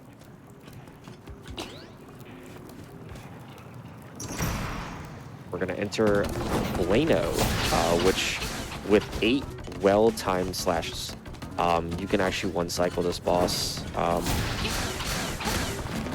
Typically, this boss will take about, I think it's like 3 or 4 slashes before he'll turn around and block your sword slings.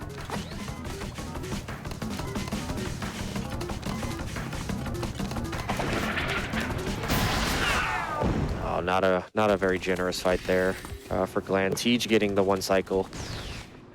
Glan very wise there. It was a very tricky fight in the sense that Bueno can be immensely unpredictable with its movements, and if you are just ever so slightly astray when he moves forward to punch, you could be on the edge of just like a game over. Like we saw Glan with one heart, took the exact right move, just kind of being patient, waiting him out, waiting for the kind of the long charge punch, and then just going for the final hit. Could have been a riskier attempt to kind of get in and get a slash, but I think that was definitely the best approach. It paid off, but it's a very tricky fight in terms of RNG. Yeah, definitely played that perfectly to, just like with the health that he had. Very smart move.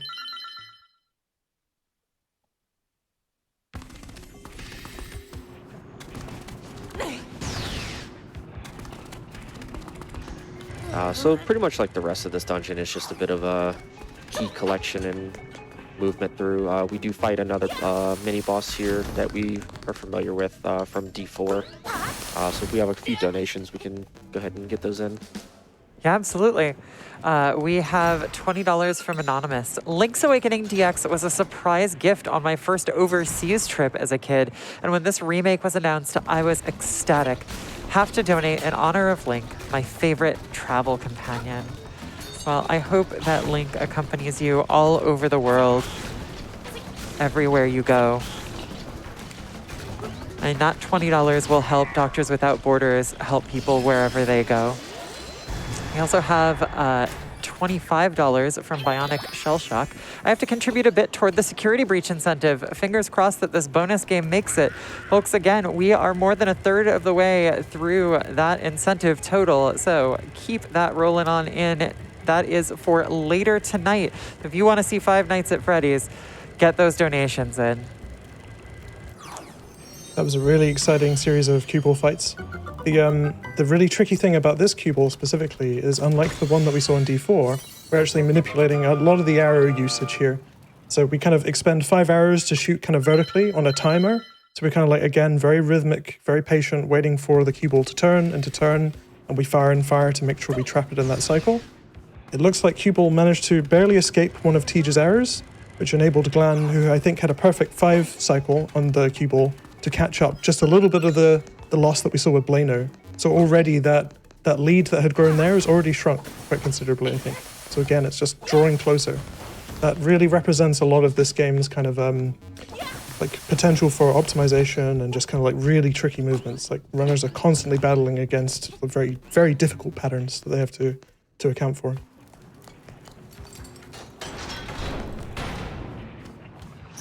All right, and coming up here, we have the boss of Dungeon 8, Hothead. So this boss is very interesting. The only thing that hurts this boss is the magic rod, which of course is the item that we picked up here in Dungeon 8. And the magic rod is actually going to remove the fire barrier that's on this boss, and then the boss just kind of like lies around the screen. We hit it, I believe it's 5 times, and then it'll split, revealing its final form here. And then we have to hit that final form 3 times, and then the boss just goes. Both runners here, just excellent fight there with the RNG that they were given. That was a superb exhibition of Hothead by both. Really, really clean. And now we're more or less tied up again. Yeah, Hothead can spawn at any lava pool in that entire room, and both runners just kind of showcasing just, hey, the execution from both of our runners is just phenomenal.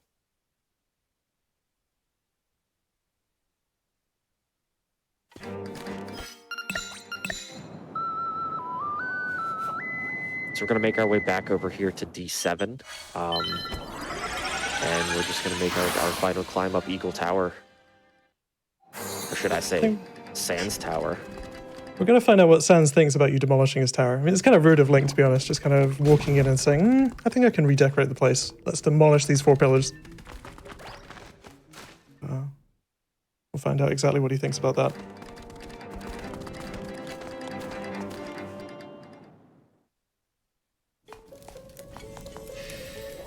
Both our runners making use of that portal that they opened before entering D7 before. They're just going to enter the sub-boss warp point. Use the nightmare key that they collected earlier and just go straight to the boss. It's really good to point out that Evil Eagle represents a real escalation in RNG and difficulty, and kind of, if we've talked a lot about this run kind of being a masterclass of maneuvering around enemy patterns, Eagle has plenty of them. Like, so many permutations of attacks that the runners are going to have to account for using their arrows. If they can slash, it's something that we'll really have to watch and analyze. It's RNG can, yeah, it's rough. It's Sans. And his good pal, Evil Eagle.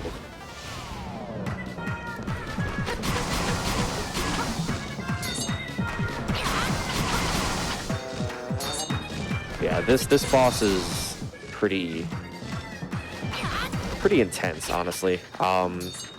Spin slashes will pretty much, I think you need 11 spin slashes or 11 arrows in order to take down this boss. Oof. There we go. We saw Glan get one of the feather patterns for Eagle, which can be slightly tricky to deal with. You can sometimes cancel it by climbing down the ladder, but depending on your positioning relative to the boss and what attacks you're doing, it can sometimes catch you out. But again, both great fights, well managed by both runners.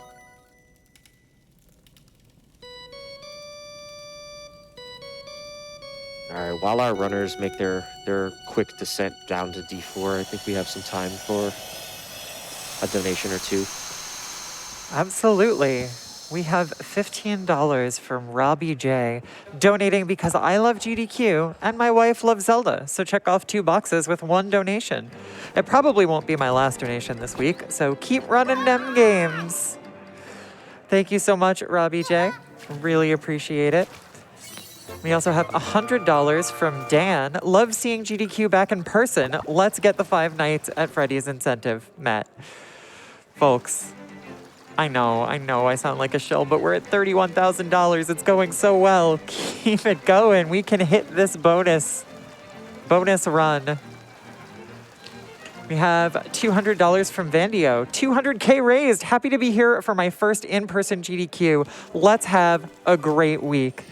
Thank you, Vandio. You have made it that much better with your donation. All right, so coming up here, we actually have the absolute best dialogue box in the entire video game.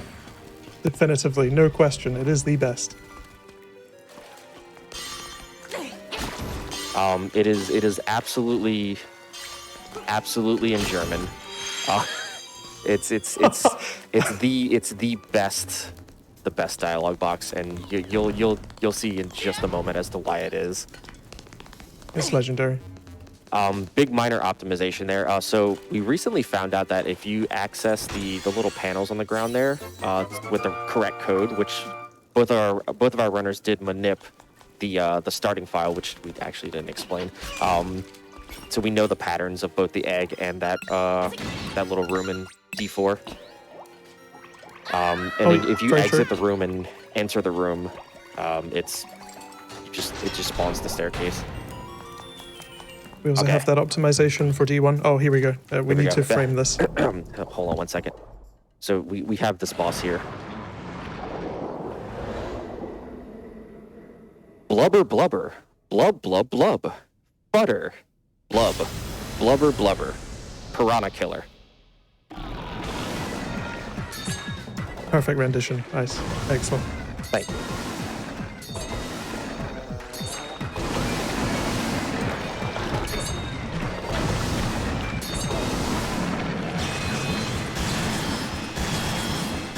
Really excellent fight there from Teach, and Glan shortly after with another excellent fight. Piranha Killer is... Oh yeah, Piranha Killer has one of the really kind of interesting mechanics whereby if you perform exactly the same actions every time, it's very reliable. So it's kind of a refreshing boss in that regard. It's beholden entirely to the runner, unlike Eagle, for example, which can react quite wildly and unpredictably that you have to react to. Piranha Killer will always react to you exactly the same way. So runners have kind of a very unique kind of flow and sometimes like quite idiosyncratic way of dealing with the boss. But yeah, we saw 2 runners, 2 different approaches, but handled excellently both. I'd like to point out one last time, both of our runners here, we are at the end of this run. We are about to enter the Windfish's egg, and both of our runners are neck and neck here. Yeah, so close, really close. It's been close the whole way through the race. Like even from the start, there's never been more than a few seconds apart, really.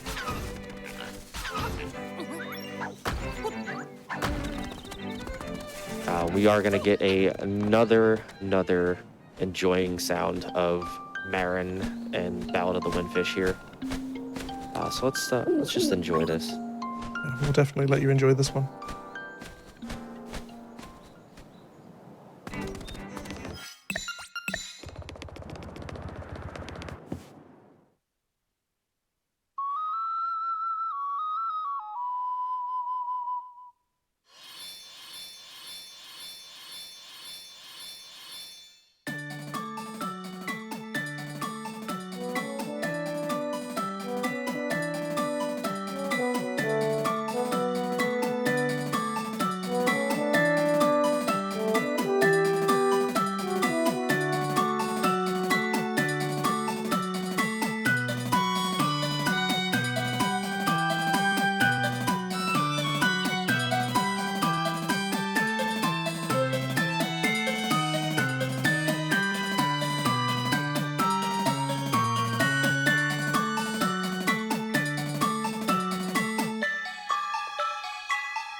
absolutely beautiful.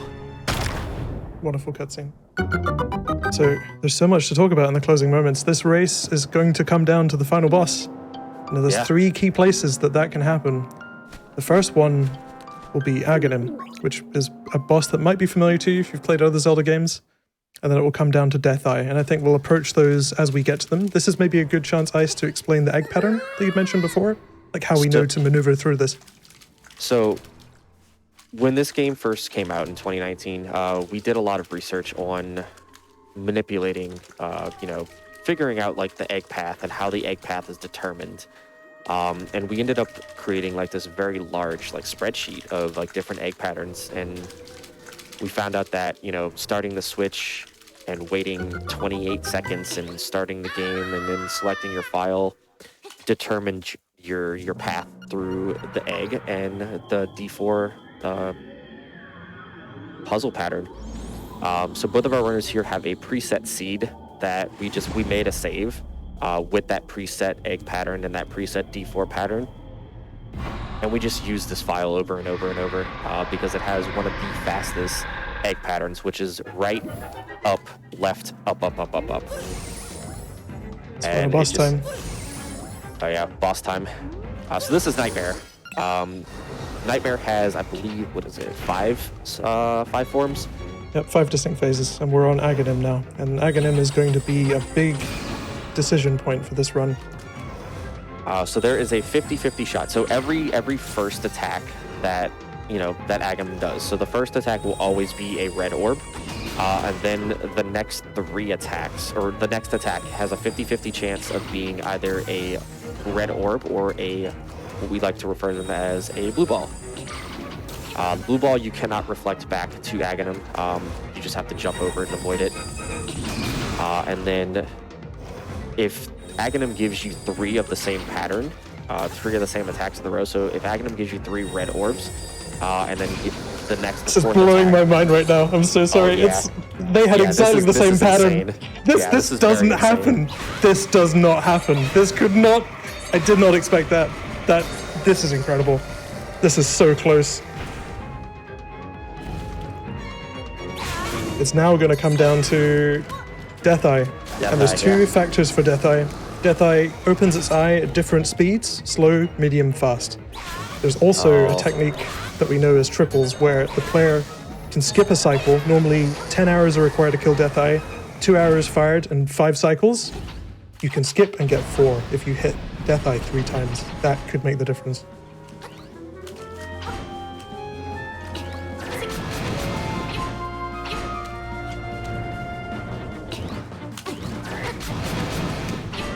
Ooh, nice triple from TGH there.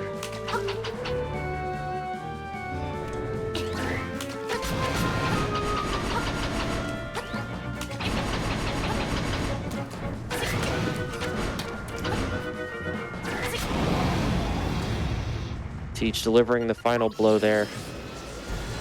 Wait for this. Time on TGH's side will be when the screen goes completely white from entering the stairs. Or black, sorry. That's time for TGH. What a phenomenal race. That was This so is close. Incredible race from both of our runners here. And then time's going to be coming up here when Glan enters the top of that staircase and the screen goes completely dark. And time. Absolutely incredible race.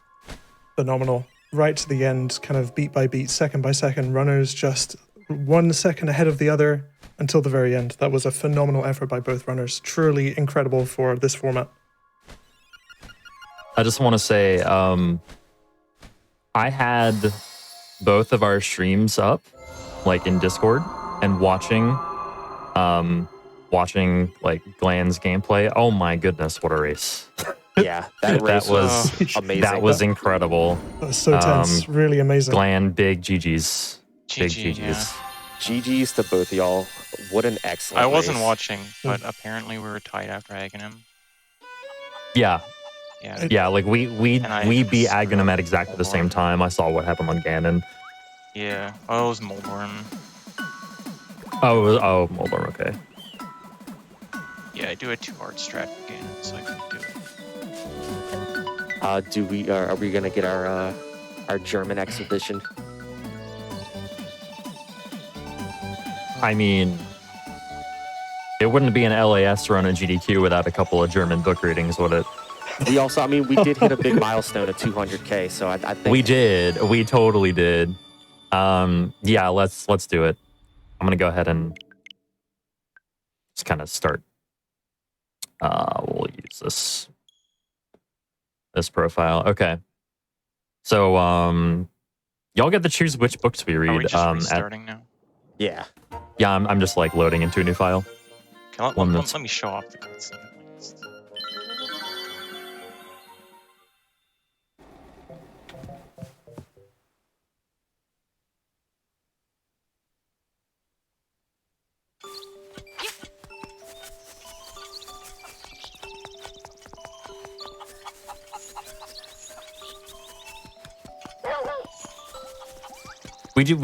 Do we have time to do this? Like I think we have enough time, like our estimates were, unless we want to get back on track or something. Like, is that doable? Is that a thing we can do?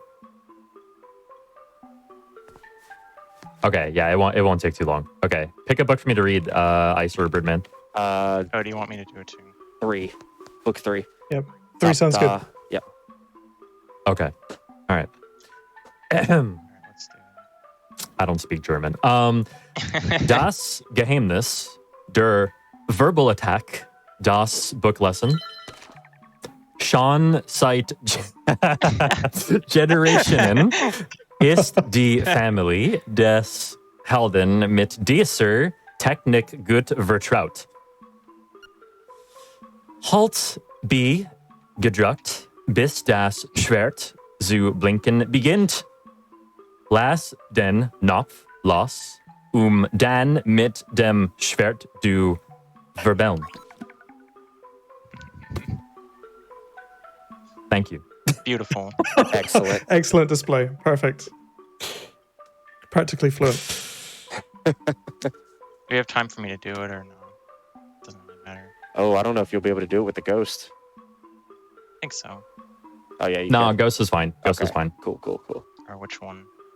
You get to pick with this one, Bird. Let's go for book number 5. So Which one's Yep. that? This one? bottom. Let's go to the bottom left.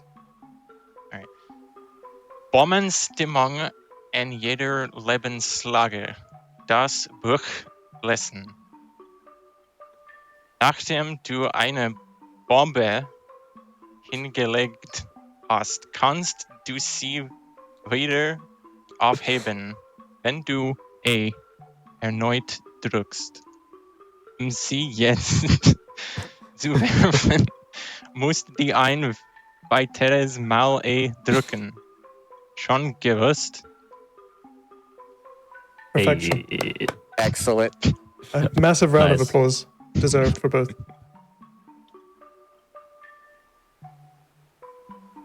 Yeah, we're done. We each read one. Okay, so yeah. Thank you again to GDQ for hosting us. Super appreciate it. Glad to be back and running and racing with Glan as well. Yeah, this was a really fun race. And thanks to Ice and Birdman for commentating. Thank you to the in-person crowd as well as the people in chat. And yeah, super fun. Thanks again for having us. Yeah, Appreciate thank you it. so much. This was really fun. Thank you indeed. And thank y'all for the incredible race.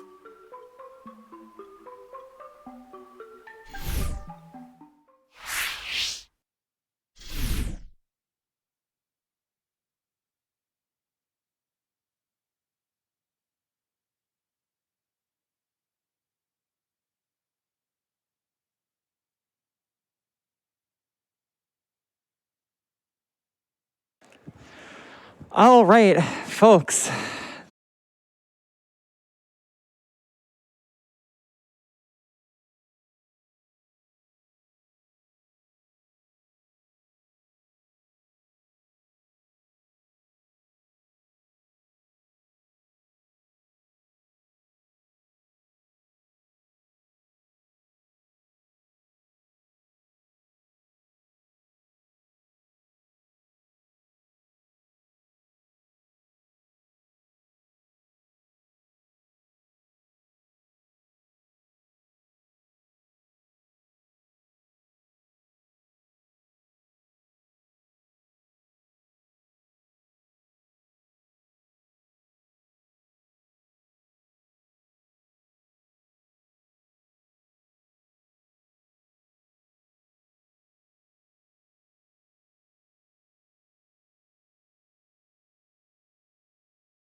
Welcome back to, okay, there we go.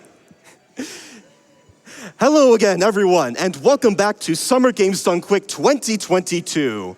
I'll be your host for the next few games. I am Musical Daredevil, but in the meantime, yeah, got some hype going on in the crowd, and I hope you are all very hyped for what we have next, which is actually a prize segment with our very own prize team. So, Prize Hydra, take it away. Hello again, everyone. You are watching Summer Games Done Quick 2022, coming to you live from Bloomington, Minnesota, with people. There are people here. It's amazing. It's so I love amazing. it. Speaking of people, I am Mr. Game and Chud, and I am joined by my amazing friend, Frozen Flygon. Hi, how's it going? You excited to be here? I am excited to be here. I've been telling you this. I've been telling everybody who will listen. I've been so amazingly excited to have Frozen here on the prize team and to get the chance to work and hang out with you for the week. And like, this is Yeah, absolutely. And show off all the incredible prizes that people have donated to the event. They're just incredible works of art that we're going to get to show off, and you can donate to win. Indeed.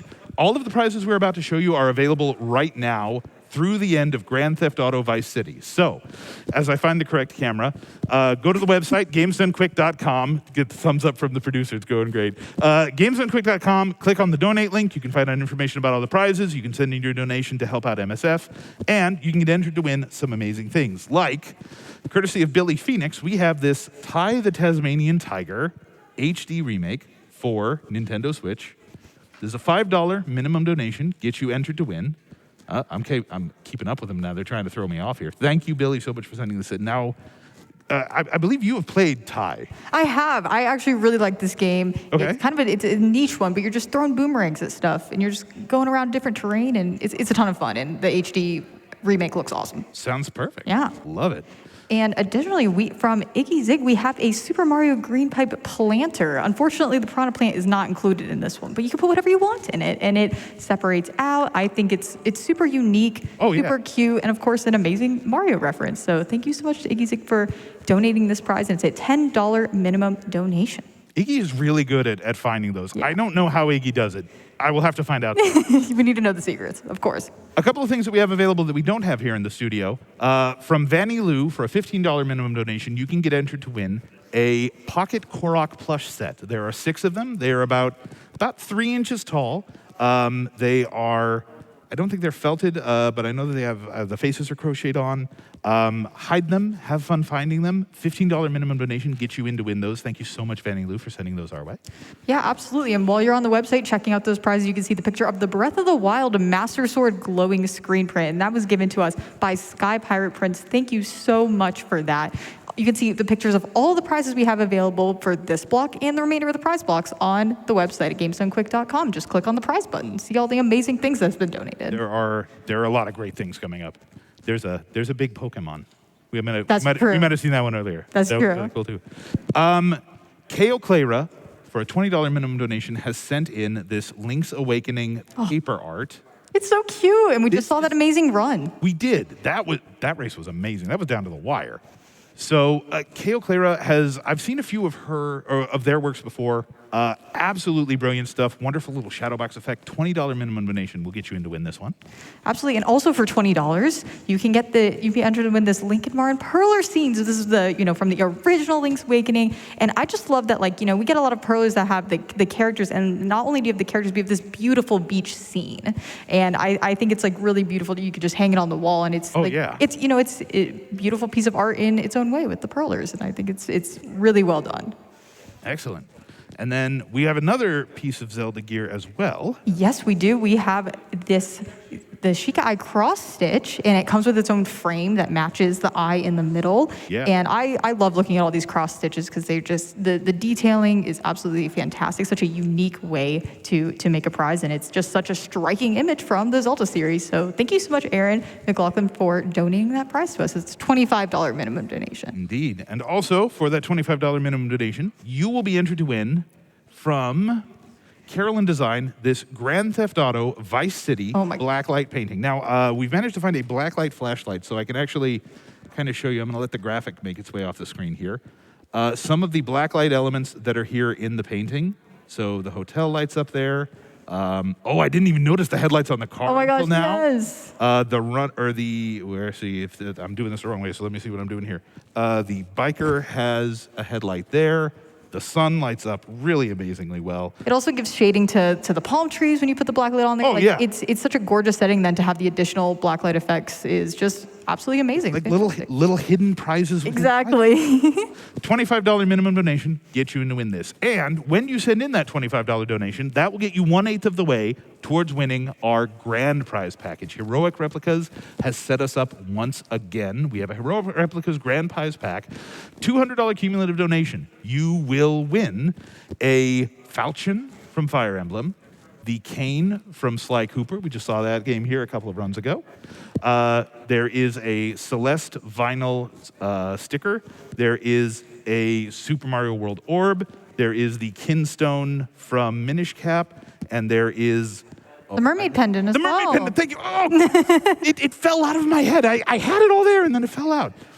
$200 cumulative donation gets you in to win that one. Yeah, and that's just amazing because you can put in your $25 to get everything that we just showed you in this segment, and then tomorrow put in another $25 for the next segment, and you can just add it up throughout the week. It's a cumulative donation total, and you can also drop that money in towards the amazing incentives we have. Indeed. We're still trying to get Five Nights at Freddy's added to the schedule. Last check on that I saw, we were a little over $30,000 there. We're a little over a third of the way. So definitely keep those donations coming. Time moves fast. It will be here before you know it. So do not miss your chance to help us make that happen and give us a little bit more GDQ this week. Absolutely. I think that's all from us for this segment today. Thanks, Shao, for doing this with me, and I'm excited to see some more amazing speedruns. Indeed. We've got Aiko up next with Sancho Panda. I'm ready for that one. I hope you are too. Thanks again, everybody. We'll see you later.